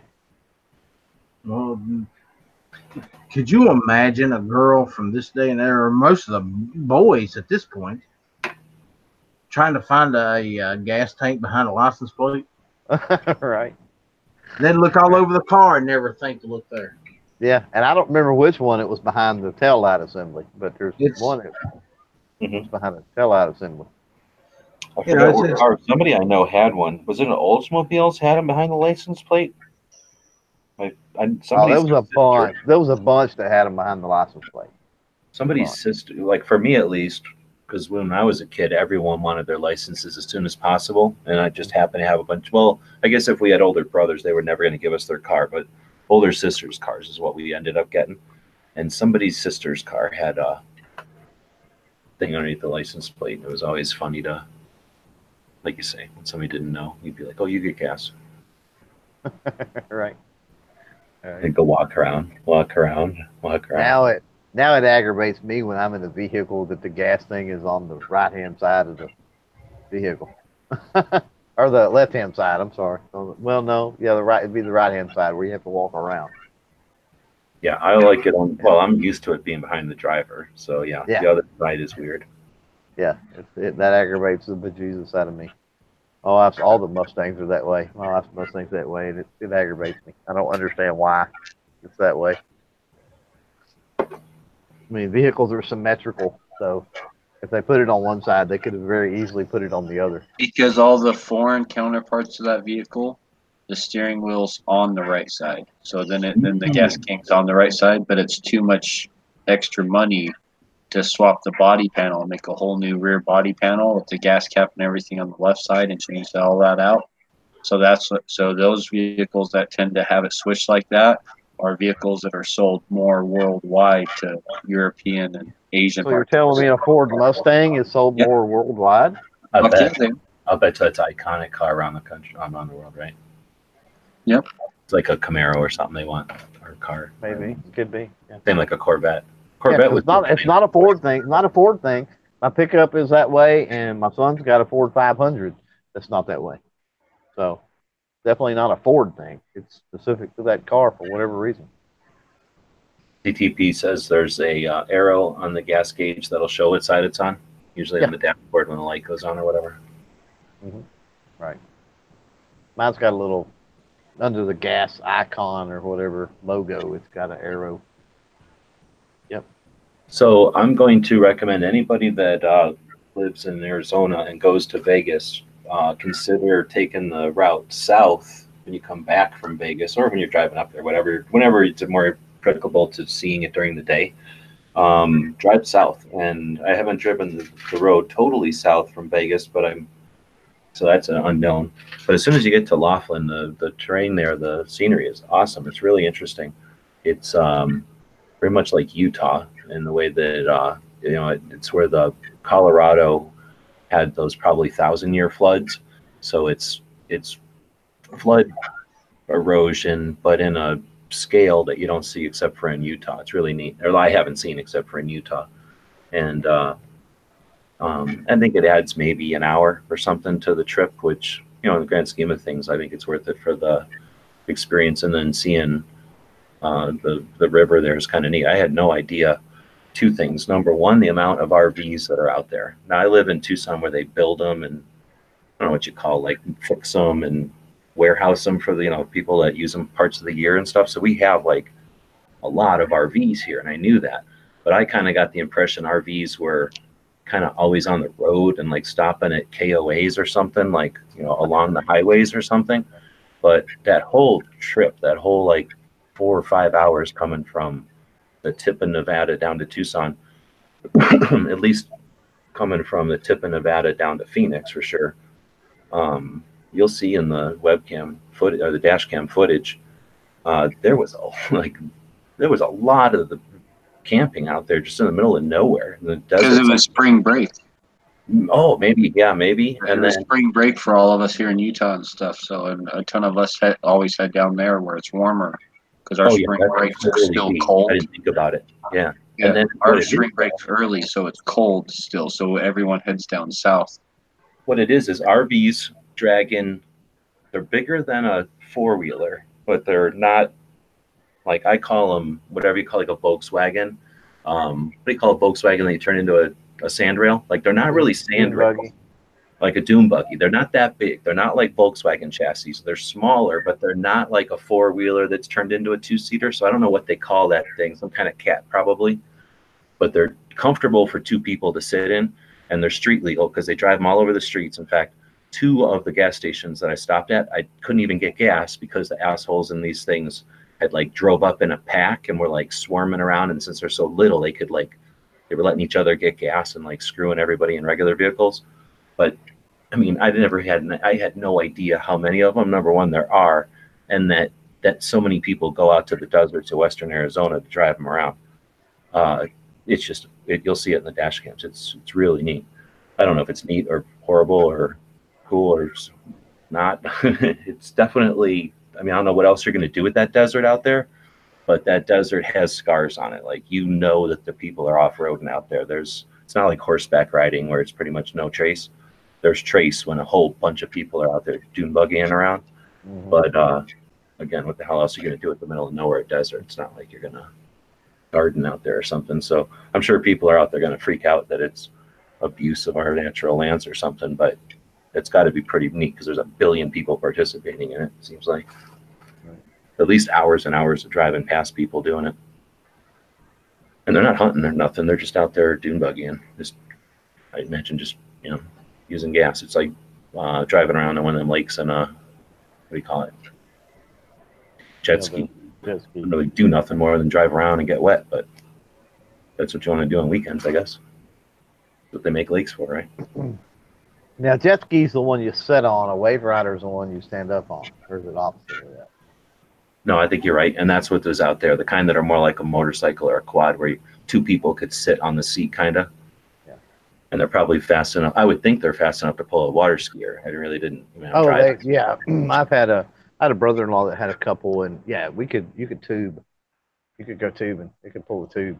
I mean, it wasn't really as fast as obviously as doing it with a boat. Like a boat or something, but still it'd be fun for two still people do it. or something. Yeah, I can still do it. It'd still pull you around. Sure. And the fun part about that is getting whipped all around anyway, not the. Yeah, and the key with that, if we were tubing with that, the key would be to catch the wake of other boats. That would be the key with that. That's where you really get people airborne with the tubes. You know, is try to sling them in such a direction that they hit that wake. So I was going to say I drove through a couple of towns that were almost abandoned or whatever, but I also had a really enjoyable scenic drive. So do you guys have a scenic drive that you can recommend in your neck of the woods? That would be like a all-day type of drive? Yeah, I'd go from Bluefield, West Virginia to Big Sandy, West Virginia. You'd love that trip. I'm guessing because of it's West Virginia, a bunch of foliage, up and down twisty roads, or? Oh yeah. About 4 little bitty small towns. I'd say most of them are ghost towns by now, but yeah. It's about 25 miles of 2-lane highway. Here, there's not a lot. Man, there's just so many big, tall pine trees that it's like pine trees. And there's not a whole lot. I mean, it depends on what you mean by scenery. Having driven the trip to Vegas for SHOT Show, that crap was scenery to me. I guess somebody driving through here may consider it scenery, but Highway 21 is what they call the El Camino Real. An old, wagon trail back in the day. It's a highway, been a highway for years, but old wagon trail type thing and all that pretty much stretched from Austin, San Antonio, and that area, and then got over into eastern Texas, into kind of no man's land back in the day of when Texas was under Spanish control and all that. There was a lot of missions in the eastern part of Texas, where I'm at. So it's kind of the road, and I think that's what El Camino Real stands for, something about the road, right? So anyway, that pretty much anywhere along that, but particularly if you're in the eastern part of Texas, there's a lot of Indian burial grounds and missions, Spanish missions, and most of them have been kind of renovated and kept up, so there's not like they're original anymore. But they're in their original location, and they're restored to the best of accuracy or whatever, that sort of thing, which is pretty cool.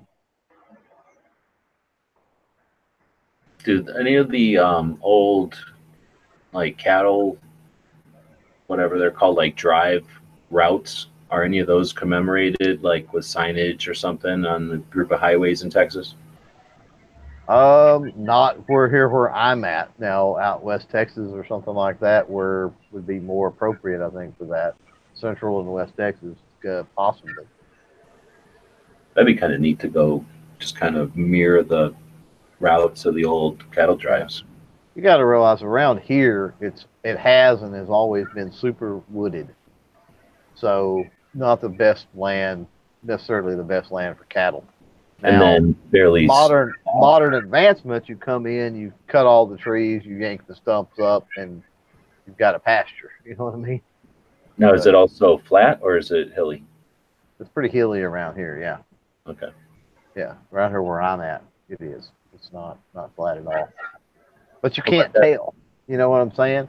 You can't really tell because of the trees. You can't really tell about the little mountains and hills and things. Yeah, drive Wisconsin, Minnesota. It's flat and it's pine trees everywhere. The roads are just cut tunnel, like I guess hallways out of these trees. So can't tell where you are. Where there's no reference at all. Yeah, I'm underneath the Earth's sun. That's about it. Yeah, it's up and down and curvy and all of that around here. Yeah, no doubt. How about that horse? You got a day trip up there that's worth taking? Yeah, Alpine Loop, in Utah. It goes through a whole bunch of forest area and up by like Timpanogos Cave, and you can stop up there and do the Timpanogos Cave hike, and beautiful stuff up there. If you just type in like Alpine Loop Utah, like it'll I'm sure it's the first thing that'll pop up on Google. But especially if you ride motorcycles, it's very, very popular. Like all the motorcycle rides here for like charity and stuff, they always like to choose that take that ride because it's just one of the most beautiful rides. This Route 92? Yeah. Yep. And it goes up through Timpanogos Cave, and there's a couple other things that you can do up there. Other than Timpanogos Cave, there's like a springs. There's a ski resort. I think there's a restaurant that's built into the side of a mountain. There's all sorts of cool stuff up there. So it looks like it kind of goes up a ridge and then up, and then down and then kind of slowly down over here. Yeah, it does a 26-mile loop. And then you come back on the Alpine Loop. It's about 26 miles or so. And then you come back on 189 here. Yep. Okay. That's an awesome, and it's not like a full day drive unless you're going to stop up at Timpanogos Cave along the way, and I'd highly recommend that. Yeah. Right on. All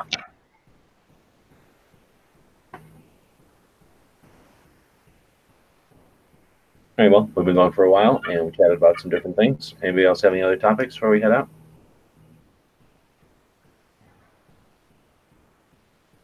There we go. So, best vehicle to take a day road trip in with 2 other people.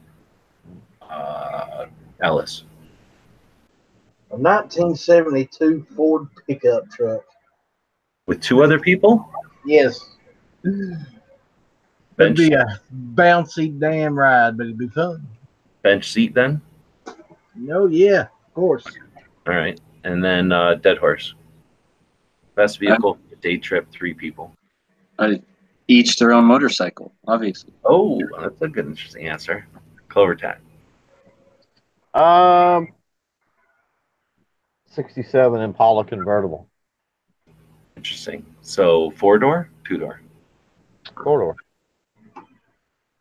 That's a lot of cars. So DTP is ride where better. the trip is, depending where the trip is. So I don't know. I guess that could matter. I'm trying to think because I don't know why they put 3 people in there. Basically, I just wanted to make more than just a 2-seater car, right? So, man, I don't even know. I'm gonna say some kind of an SUV so that it can be quiet. I don't even know though. I like your convertible idea. DTP is saying a Jeep Wrangler. Well, you can take the doors and top and all off of that. That would be fun.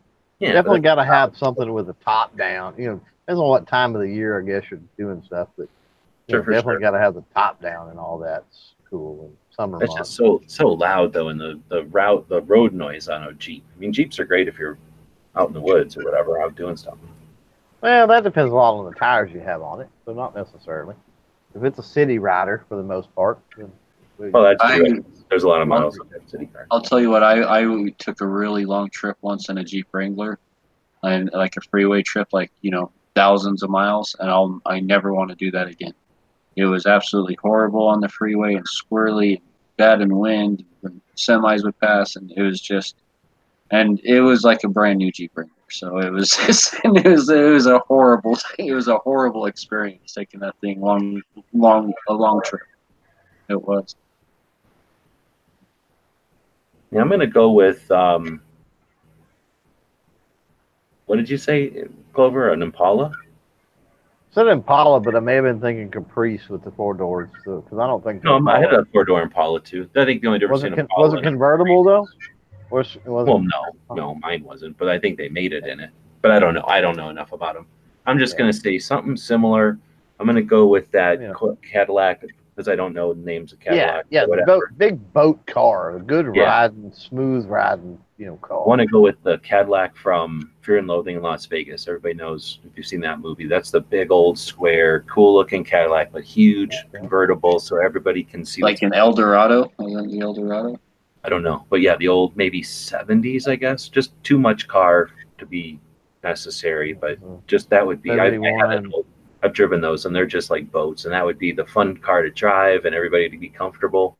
Oh yeah. And with the convertible, what I'm thinking, the trip I just took, and I haven't looked at the dash cam yet, but what the dash cam doesn't do is when you're driving through canyons and stuff, when you look to the left and right, some of those scenes that you kind of drive past as they kind of, you get a view of something and then it disappears, like just some of the angles and perspectives and stuff that you get as you're driving, that's where that's why there are convertibles, right? Because you just get that experience 100%. All your peripheral is working, no pillars or anything in the way, and then depending on what's going on in the sky and the birds and the clouds, you just get all of it. So yeah, I think that's why the convertibles exist, because we live in this country and because we have such awesome roads and because we have freedom and we have gas. So you know what I mean? If we had boring cities, we'd have little tiny, boring little Volkswagen cars because nobody would want to see nothing ever. Nothing to look.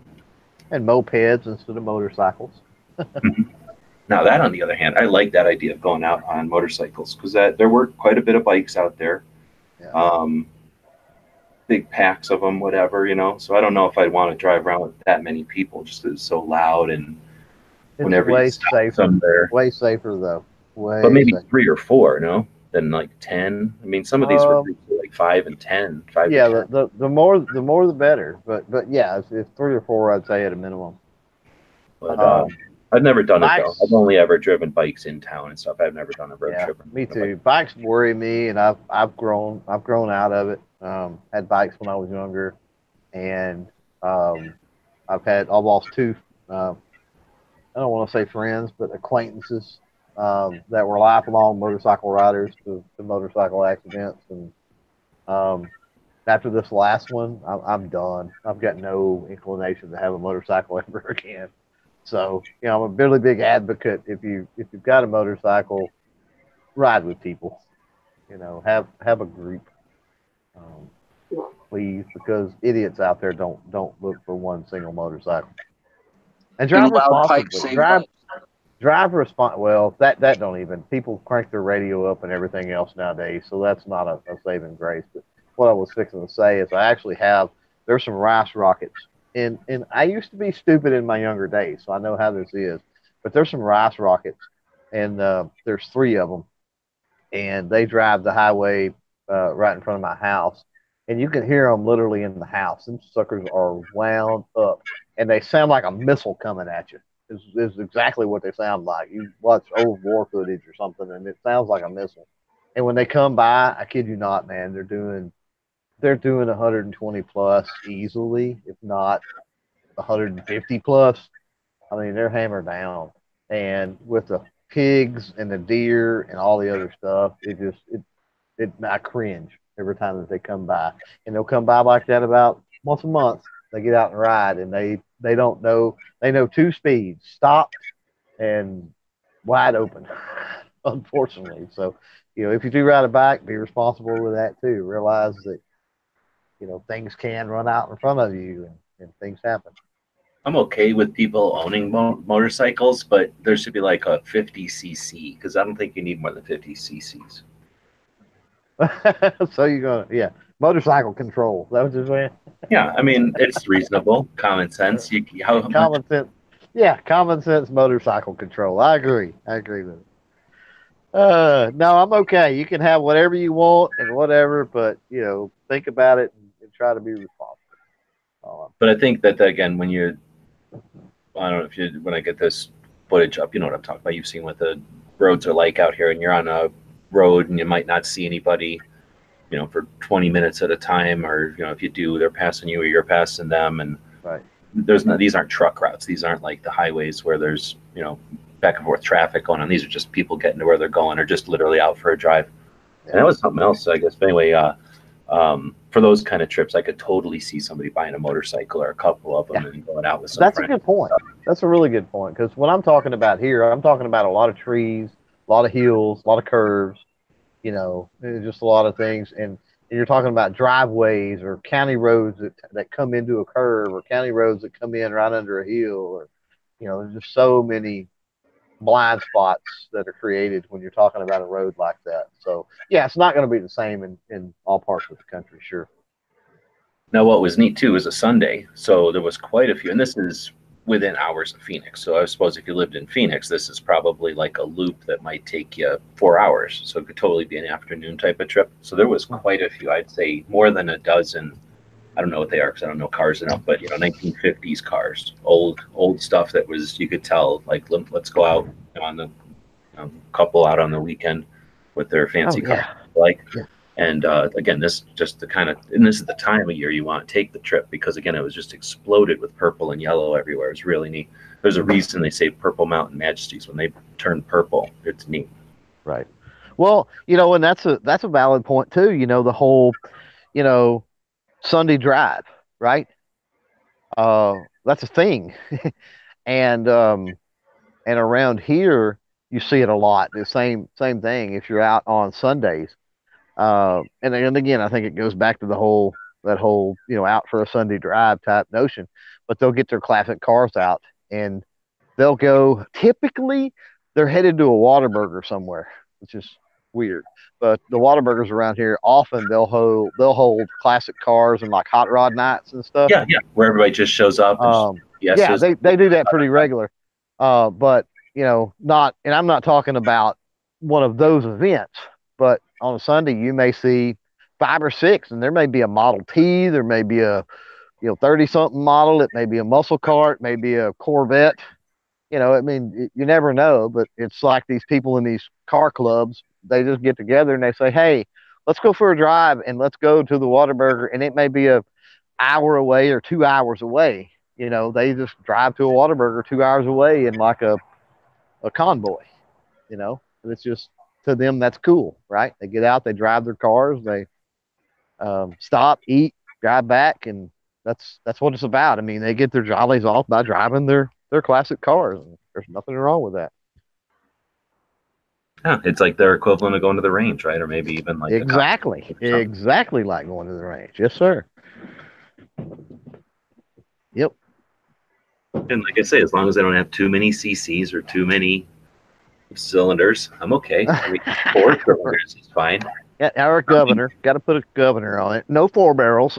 The founding fathers didn't even know about gas combustion or internal combustion engines. Right. I mean, the founding fathers never could have foreseen a Hemi. I mean, come on. No way. I think the founding fathers had one thing right: horses. I think we should just get rid of automobiles, go back to horses. I hate horses. Hashtag ban the horses. Dude, I hate horses so bad.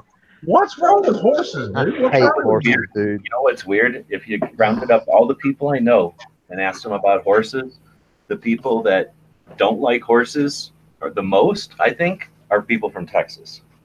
I think that's probably why we see too damn many of them. So it's like, screw a But horse. people from like Wyoming, like that's just like dogs for them. Like they don't even think about having like a dozen horses to deal with, Yeah. and then they don't even they never talk bad about them. It's like they're dogs. But yeah, people in Texas are like, fuck horses. I don't want to deal with them. Right, right. I think there's a lot of people in Texas that have bad experiences at an early age or something. You know, I don't know. I never had nothing for You all just got ornery horses down there. Maybe. I don't know. You know, I Maybe. figured the animal you people in Texas would hate would be beef cattle. Why? You get to eat that, dude. You know? You can eat a horse, but I ain't gonna promise you. You can't eat a horse in the United States, not legally. No, there are. Bob will get all into it. There's definitely people that eat them. In the U.S.? Yeah, yeah. Yeah. But not a lot. And then there's horse leather. That's a whole other thing. That's true. Yeah. But that's gross, so we'll quit it on that. Right. Daily Gun Show does not advocate the eating of horses. And in some cases, cows. Well, in two other cases, I guess, but yeah, I'm from Texas, so like the old TV show says, "Where's the beef?" That was a Wendy's commercial. Or whatever it was. That was Wendy's. Was it? Yeah, there was something else I was going to chat about, and I can't remember what it was, so I guess we'll have to save it. Well, you know, you mentioned Wendy's. The town closest to me, we're getting a new Wendy's, by the way. I seen it up yesterday. They've got it up, and like the parking lot's paved and everything. It just wasn't open yet. So. I thought it was Carl Jr.'s out there. Well, Wendy's are everywhere. Wendy's Yeah. are like McDonald's and Burger King. They're not regional. Yeah. We don't have a Carl's Jr. or anything like that around here close. Nowhere near close to me. Oh, really? That's Yeah, nowhere within an hour, probably an hour and a half at least. Oh, since we're talking, somehow we got into fast food restaurants. Has everybody seen the show that came out maybe last year called The Founder? And it was about Kroc, the guy who took the McDonald's to be franchised. Oh, yeah. Anybody else seen that one? Nope. Oh, I'd highly recommend it. It's interesting. If you like the just big business and McDonald's specifically, but fast food and stuff, interesting. It's an interesting show. And I've got this Amazon still for a bit, and I was watching, I'm pretty sure it was on Amazon, another show called The Founder, and it's about the McDonald's brothers, and it's an interview that was, I forget when, but a while ago, with not too soon. Anyway, it was whenever when was it? I know it was after the McDonald's brothers had sold to Kroc, so they were no longer involved in McDonald's anymore. And it was sort of the one guy's last interview. He basically, the way they framed it was like this guy asked for an interview for a movie he was doing, and it turned out that the McDonald's, Mr. McDonald, like really went all out and gave him like more than he could have ever expected in this interview, like behind the scenes and really interesting info. So it's a really interesting movie, an actual interview with one of the McDonald's brothers, and just kind of neat. I mean, I hate McDonald's. I haven't eaten there since 1989, but that movie was awesome, and I really like the McDonald's dude more. The Kroc, the Founder movie about Kroc. You know, Kroc, love him or hate him, he was a capitalist and he was kind of a dick, but he was also a massive innovator and he did neat stuff. But again, depending on how you want to look at it, he screwed over the McDonald's brothers. And I think most people would suggest that, and I'm going to give you a spoiler, the McDonald's brothers ain't idiots. They sold, how much, okay, let me put it this way, since you guys aren't paying attention or you haven't seen these movies, when the McDonald's brothers, the guys who invented the first McDonald's, and it's all named after, they're the guys who invented the idea of like quick service and drive-throughs. Nobody else had come up with that shit yet. Like so like assembly lines. The idea of like a device that they created that would squirt the correct amount of ketchup and mustard so that they could actually have consistency in costs and everything. Like that little machine-y thing that's kind of a standard in the industry now was created by somebody, and it was the McDonald's brothers when they first made the first McDonald's and stuff.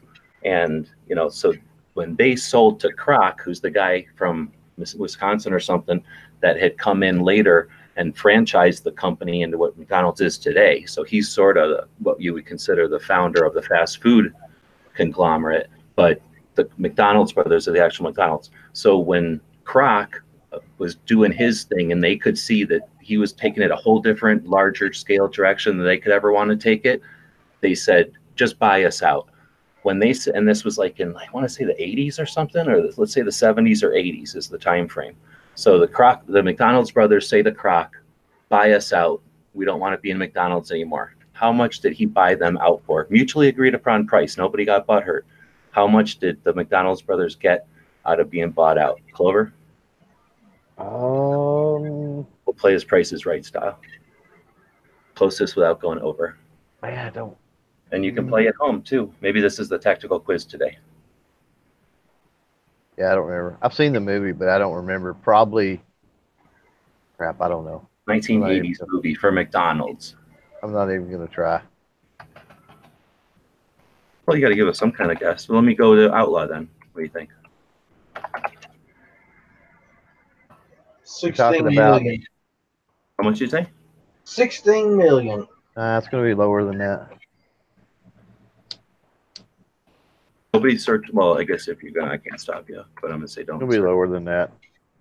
More like 5. 5 million? So. And this was in the 70s. 16. It was in the 70s, right? Yeah, it says the first shop opened in, let me, the first shop opened in whatever, displays. It looks like 55, 6 years later. So it happened in 61. In 1961, 1961, Kroc bought out the founding brothers for $1961. So that puts it in a better frame for you guys. So Outlaw, you still going to say 16 million in 1961? No, I will not. I'll say probably 5 million. Okay, now Clover, you want to adjust your 5 million? With 61 into 71. Yeah, I do. I want to go down. I'll go down to probably 3. 3 million. And Dead Horse, you got a vote? I'm gonna say so he bought out 2 people, or are we combining both people? He bought them both out. So yes, it was one transaction, but it was both brothers were getting paid off. Okay, so I'm gonna say, so both of them got paid off. I'm gonna say 1.2 million per or altogether. Altogether. Okay, so the answer was 2.7 million, and so that means basically $3 million in 1961, and by 1965, there was more than 700 McDonald's, and now McDonald's is one of the largest one of their largest things or whatever. Oh, they're telling billions, right? Right. So of course they didn't know that, and they didn't want to work with the guy anymore, and they were legit, regular old dudes, right? So, so to them, they understood that was a good sellout or whatever, buyout. So additionally, in this interview, he says that lawyers cost $2 million. No, lawyers were $1 million. So each of the brothers got $1 million each. And he said something like, I told my brother one day when we were driving from the Orange, because back in they started out just moving out to California. They bought a movie theater off of some guy who couldn't pay the bills and tried to meager by like that throughout the Depression. They figured out that Sunkist was buying oranges off of these orange orchards, and then they only buy the perfect ones. So they were like, what are you doing with all these other ones? And the guy said, you can just have them. So they were buying oranges for like $0.25 a case because they weren't perfect for Sunkist, and they made orange juice. And so that's how they got into the restaurant business. And, so this is just all evolution. So one day they're driving somewhere to pick up oranges or something. I forget what he says for sure. But he looks over his brother, he says, I'm going to be a millionaire in 10 years or something. And it was I think he said either 1 year or 1 month to the day the checks cashed, and they were millionaires each. So, and then you think, okay, they got screwed because Kroc took this thing to whatever. And then he says, at that point is the only point in the interview where he made me turn off the camera. And then he said something like, we invested that money wisely in McDonald's, and we're not poor. Right. So in other words, that company went public, and yeah, they invested. They weren't And stupid.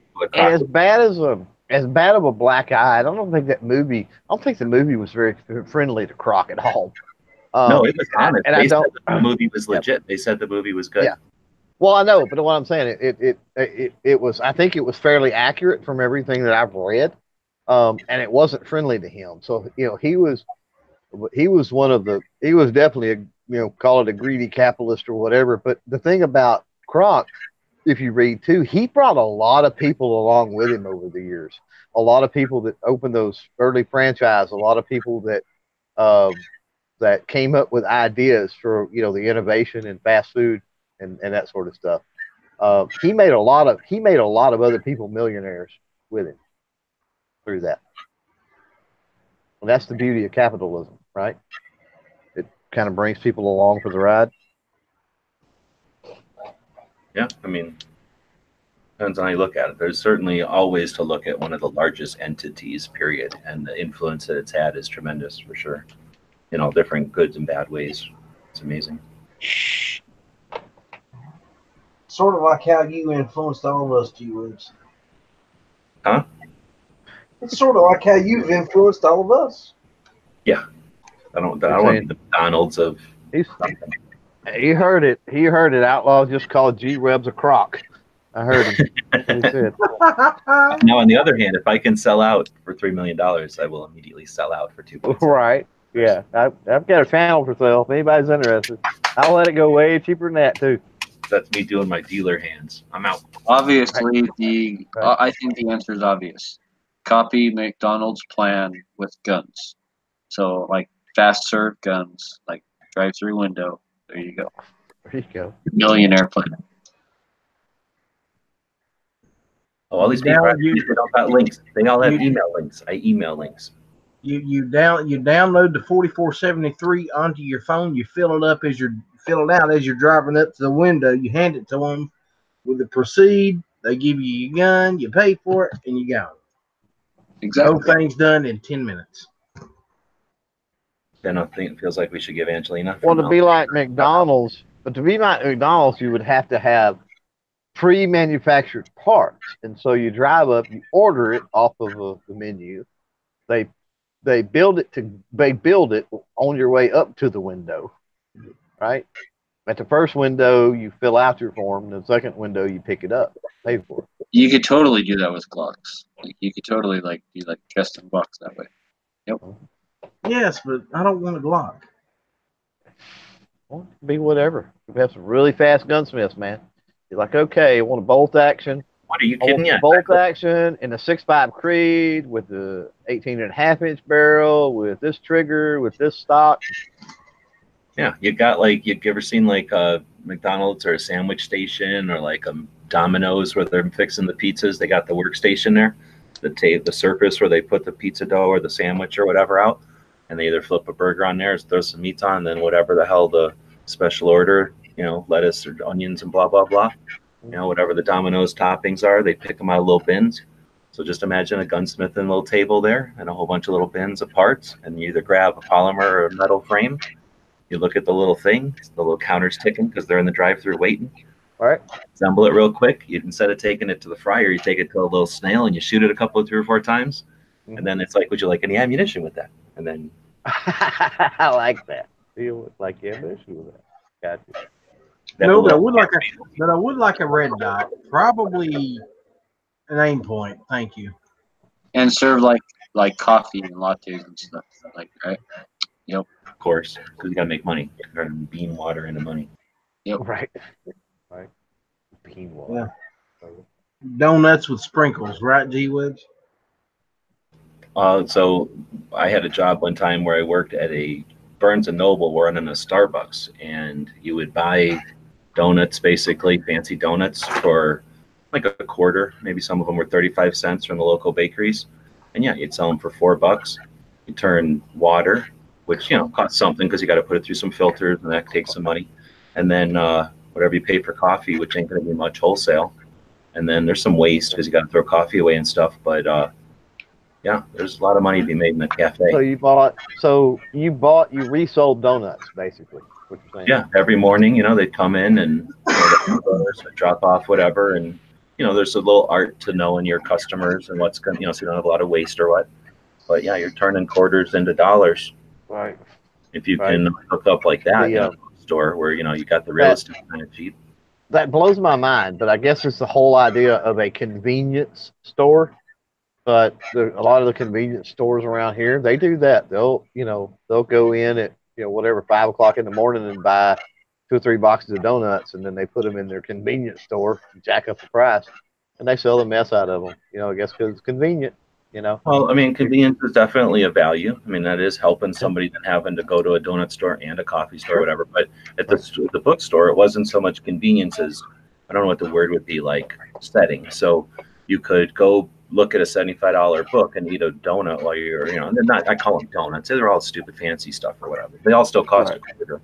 But, you'd eat something and there was the pleasant music going and it was comfortable. Now it's Tucson, so being in an air-conditioned place. And then this place had a wall of window on the one side, so the cafe thing was up front. So you could basically look out and enjoy an afternoon of leisurely thumbing through maybe picture books or something. I don't know what the hell people looked at, magazines. There was a ton of magazines at that store.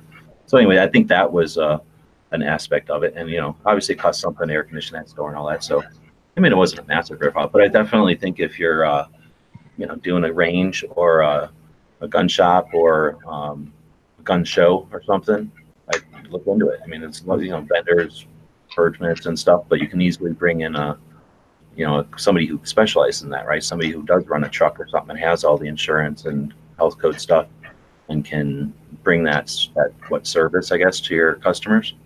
Right. And there's usually money in there, I'm sure you can work out something with coffee truck or something to show up on a Saturday. Doesn't your shop have like barbecue every Saturday? Oh yeah, heck yeah. Yeah, they do. Well, it's not, I wouldn't necessarily say barbecue, but they grill food. Yeah. It's all cooked on it. They sell the Green Mountain grills. So everything that they cook is cooked on a grill. And it's, so I don't want to say barbecue in the sense of, a bunch of barbecue sauce and all that, because that's not necessarily what it is. But yeah, and it may be chicken. Sometimes it's chicken, sometimes it's pork, sometimes it's beef, sausage. Who knows? Okay, well, in that case, Clover, I want some pulled pork barbecue sandwiches. Okay. You can just email those to me. I'd be most appreciative. Yeah. Okay. Oh, they're on their way. But yeah, I really love that idea. He's done that for years now. He started that. I'll tell you where he started that. He started that years and years ago for Black Friday. That was a pull for him for Black Friday because, there's several bigger gun stores, that are within 30 minutes or so of him. You've got, obviously Academy and Gander Mountain and some places like that, right? And so their Black Friday sales, you can imagine. So he would run his Black Friday sales, but even his Black Friday sales a lot of times couldn't compete. So, the draw was Black Friday, Saturday, the Saturday after, he called it Customer Appreciation Saturday or something. And that's how it started out. He's like, we'll do our Black Friday deals on Saturday and we'll feed everybody and this, that, and the other. And he did that for a couple of years. And then he decided, he got into the grills actually then and started selling the grills. So when he started selling the grills, he just does it every weekend now. And propane grills? Pellet grills. You're supposed to say and propane accessories, but okay. Yeah, pellet grills. No, he's not Hank Hill. No, that's that place in Tulsa does the same thing. There, it's next to that or just south of that Hard Rock Casino or whatever it's called. There's that. I don't think you went with us, but me and Cycle and Nut went to this place that started out as a safe store. It started out as a gun store and then turned into a safe store. Started out as a safe store, turned into a gun store. But then they probably have a 25% of their floor space is those pellet stoves and all different, everything from potbelly stoves to like fireplaces to cook stoves. Yeah, they're pretty neat. But no real little exhaust gas, right? And like a real good ratio of energy or something. Well, the pellet grills. The cool thing about the pellet is you've got, it's the same as wood. It's wood pellets, but the way that they're processed is for maximum burn efficiency. So what's awesome is you could cook on this one like mine. You could cook on it for literally like 8 hours, and the ash that you have basically left is nothing. I mean, it's literally a coffee cup full or something of ash. I mean, it's crazy because they're designed for, you know what I'm saying, for maximum efficiency and burn. So That's then what the other thing, especially with mine, it's got Wi-Fi and it's just crazy fancy, but is the temperature control and everything on it. It's got this little burner that the pellets fall into, and it's got fans under that circulate the heat so you get even distribution. And the burner, it's got this auger that pulls from the pellets from the hopper to the burner. It automatically keeps it full. So you set your temperature, and it automatically keeps the temperature where it needs to be. And, they're freaking amazing. The one I've got, like I said, is a Green Mountain Grill. I can't. There's bunches of them out there, and I can't speak to the other brands. But I can tell you on this one, I have I have messed up meat on it maybe twice the entire time I've had it. One time was um, some grease that had gotten down the grease plate. It's got this grease plate where the grease will fall down and it'll run into like the pan, and it got clogged, and so it got some grease down and started a grease fire. The second time, I had some crud built up on my temperature sensor. Is what ended up happening. So it was both were maintenance issues. Is why I burnt the stuff basically. Um, but it makes it so easy to. I mean, I've always been really good at especially smoking my ribs. But on this thing, I mean, any meat you put on there, it's just almost too easy to cook, and it'd be absolutely perfect every time. So for people that love to grill or love to smoke, they're well worth the investment without a doubt. Speaking of that, isn't it about time you do another grill video? Uh-oh. Oh yeah, Take too that long, first one man. was that first one was great. Food videos take too long. Good lord. Hey, if midnight can do it, you can. Damn it. I just want to go out and shoot some stuff and go back in and edit it. I don't want to spend all day smoking crap making video. Get that. Now I do need to cook some ribs to eat, regardless of a video. So Well, hello, Angelina. I didn't see you sneak in. Yeah, So- someone left the door open. evidently, I don't know. I send the links out in mass to blind, and I don't know if that gets filtered to people's boxes or not. But I basically sent the link out today to everybody who I normally send, plus the people that were going to Tulsa. Clover got the email, right? But I also I put did. some people in gun channels, so I don't know how people get it. I got the email. I didn't get an Probably email. a no girls allowed thing. Well, it's a good thing you're a Tyrannosaurus. Yeah.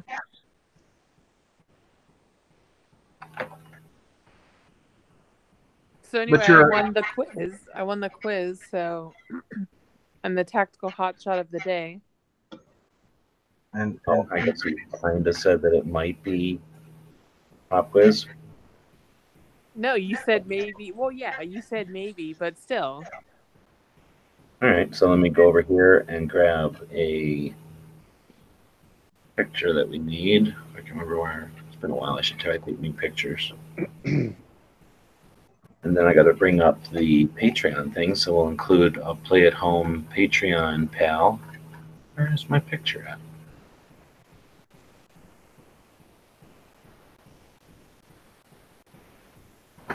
Let's all enjoy scrolling up and down Instagram together. So I don't remember how long ago I posted that. Oh, gotta be way before this. So these things I have sitting in the van. If everybody remembers, I don't think I have a picture of them here. I stuck them to the insulation in the van, kind of like in a row. Well, going to Big Sandy with all the driving off road and stuff.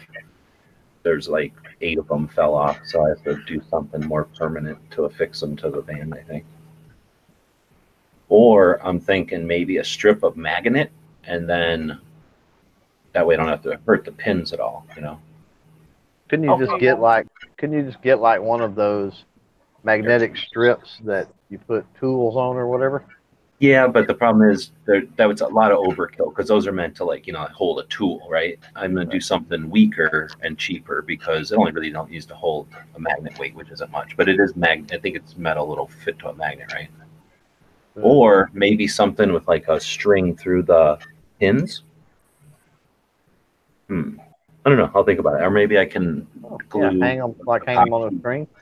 Epoxy a little eyelet to the top. So, because the thing about the pins, when they make these things, I don't know what the heck they do. They definitely are not square. You know, the pin part isn't always horizontal to the design on the front. So if I did just kind of hang them through the pins, they'd be all kind of goofy. Anyway, it's a project I'll have to go out and play with. So I am screen sharing. We're looking at an old Instagram post from a while back. I took some, basically I took some patch panels and folded them in half. I made like a giant book, or like a portfolio size kind of thing with pages. So let's see, Angelina won. So that means, Dead Horse, why don't you pick one of the other panelists to be responsible for the next section here? I'll pick Outlaw.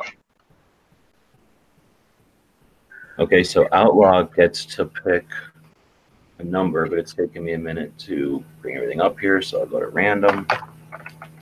Well, I guess Outlaw is just going to say, oh, like Angelina should, I guess, say top or bottom. We don't even need to Outlaw. Let me get in the way here. Hold on.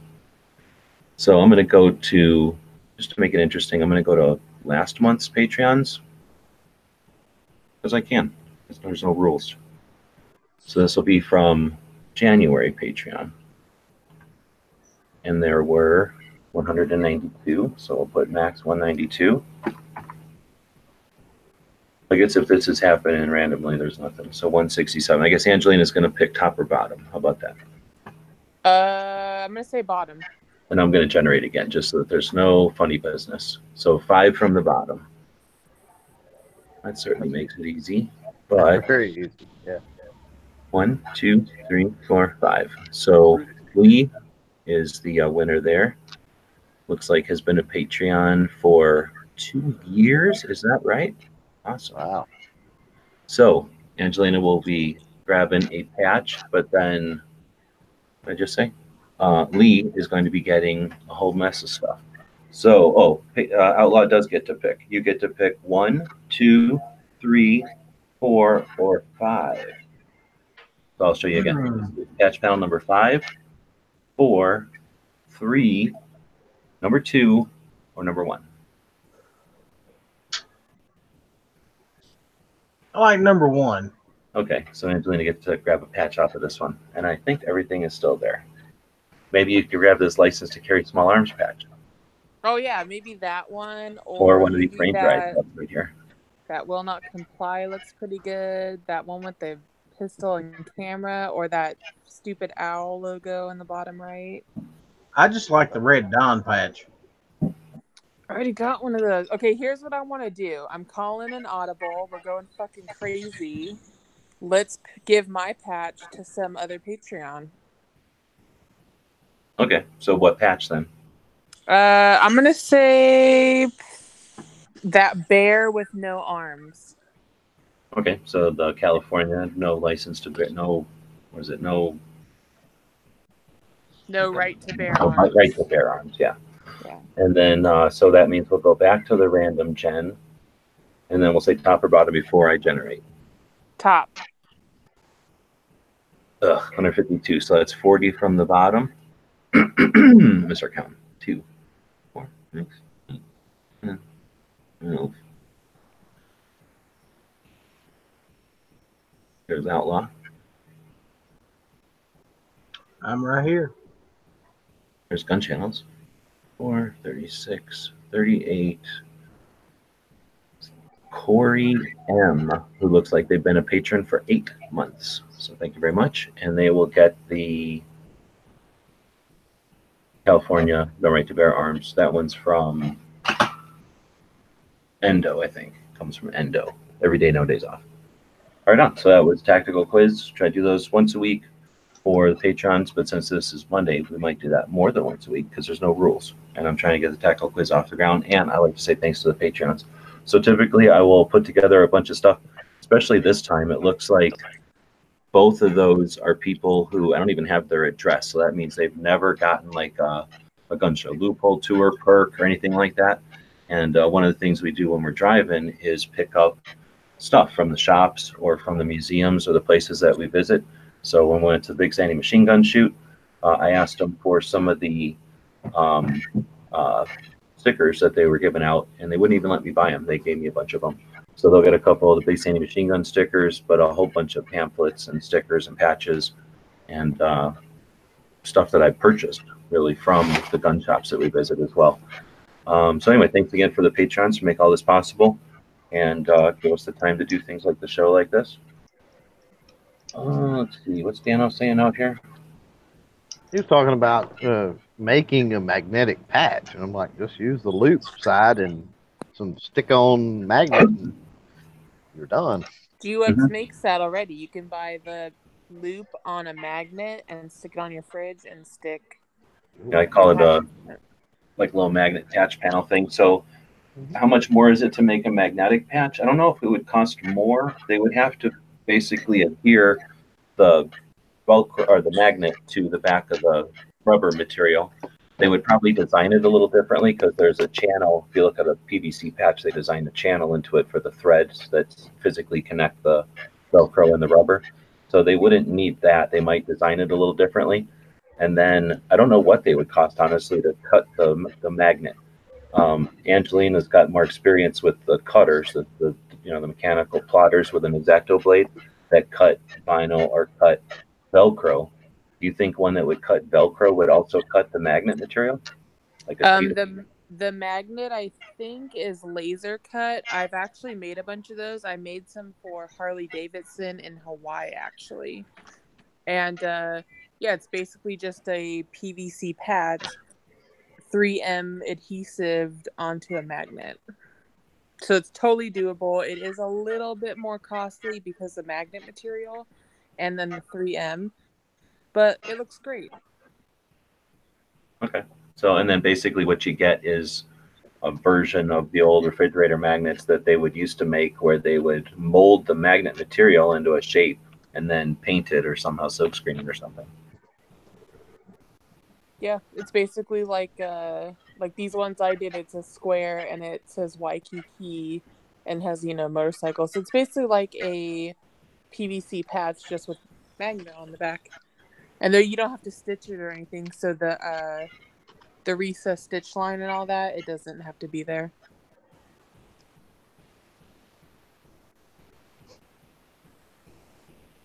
All right, so we're going to end it up here, but let's end it on this.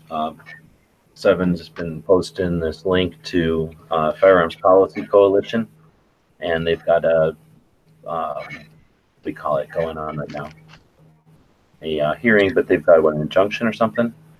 So anyway, they've got they want you to send a message to the Senate Judiciary Committee about these what do you call them, red flag gun confiscation orders that are going on right now. So there's quite a few people on that committee, and there's some R's in there, as you see, that are for this crap. And like everything at FPC, it's easy to import your or to include your name and everything. You're going to get a letter that you can edit or send as is, and that's a great point. I will repost the link here, and encourage everybody to do that. Let the representatives know our opinion on what they intend to do there. It takes place tomorrow, and like he's saying, it takes about 2 minutes to set that message off to them. And we'll leave it at that. Thanks to Ellis for jumping in. It's been a while since you've been on the show. Appreciate it. And the good show earlier. Dead Horse is in here. Maybe we can talk a little bit off air. I also enlisted between sophomore and junior year. No, wait. Yeah.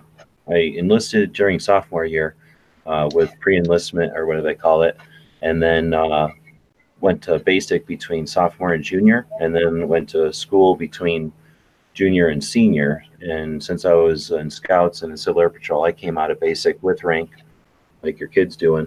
So I think that's great. But I also was concerned about the other kid doing the pilot thing, because I've heard of other routes to that. So that was a cool show. If you want to listen to an interesting debate, you guys talked about that and some other interesting stuff on Outlaw Show, which is on Mondays. You also do a Tuesday show still? No, I haven't done that Tuesday show in quite a while. With my work schedule, it's just not possible. Okay. And then I've seen you sneak a Tuesday show in before, though. Not crazy. Yeah.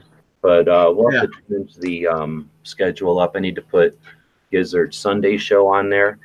And I think I got to kill Clover's Wednesday thing is still in there somehow. And I don't know what you want me to do with your Wednesday thing. Gary told me, though, that he did make a new graphic. So there's also a banner that runs on Gun Channels. It also runs on about 120 other websites that promote the different live events that happen on Gun Channels. So if you're making some kind of content, or if you just want to help promote somebody out there who doesn't already have a banner, feel free to make one and give it to them so that they can approve it or whatever. But I forgot what the dimensions are. I think it's like 720 by 60 or whatever. Go to the main page of Gun Channels. You'll see the banner up at the top there, and just right-click and save it, whatever the dimensions are. Make a graphic or something in that dimension, post it somewhere on Gun Channels, load it to your page or whatever, your channel, and then let me know, and we'll include it in that banner rotation. Like I say, get the word out there, and more importantly, the cross links out to 100-something sites that we pay money for, so you might as well take advantage of it.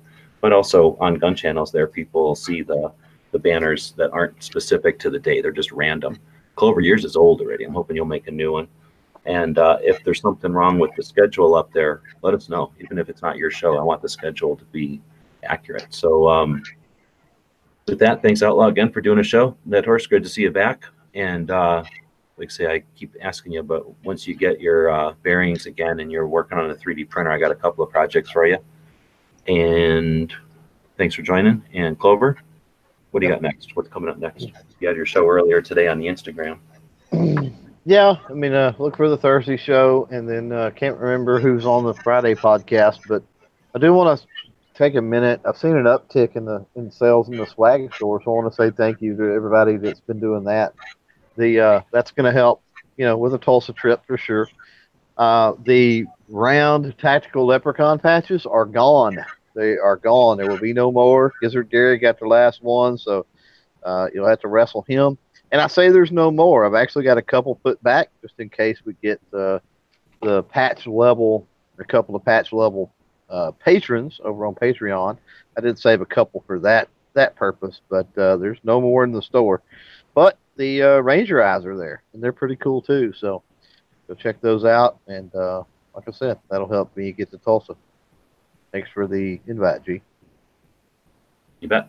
Angelina, thanks for jumping in. Sorry for the goofiness. Like I say, I don't know. I'm still trying to figure out a better way to get the links out consistently. But anything new happening over at Alan Anchor?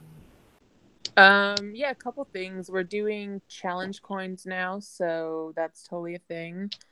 And these are cheap plastic ones? No, these are the legit metal and what is that stuff called? Resin, I think. Enamel, yeah. So they're super nice, and yeah, if you follow us on Instagram, you'll start seeing a bunch of stuff like that. I do want to point out that Sarge actually has Indiegogo going, and he's trying to raise funds to get his first run of patches. So head over there and grab a patch and decal set. I think it's like $15, and they're going to be super cool. It's going to be to the shape of his logo, so that'll be cool. I'm thinking about doing an all orange one for me, like as a special edition, but we'll see. And then I also have some other news, which is I'm going to be doing a show, so that'll be coming up in the next week or two. Tomorrow we're getting some equipment in, and then yeah, so that should be cool. Keep an eye on for that. And yeah, thanks for sending me a link eventually.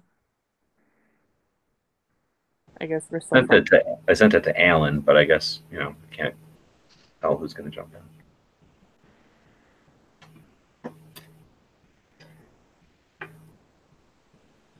And with that dead air, we will end the show. Thanks everybody for watching and listening. Back here tomorrow.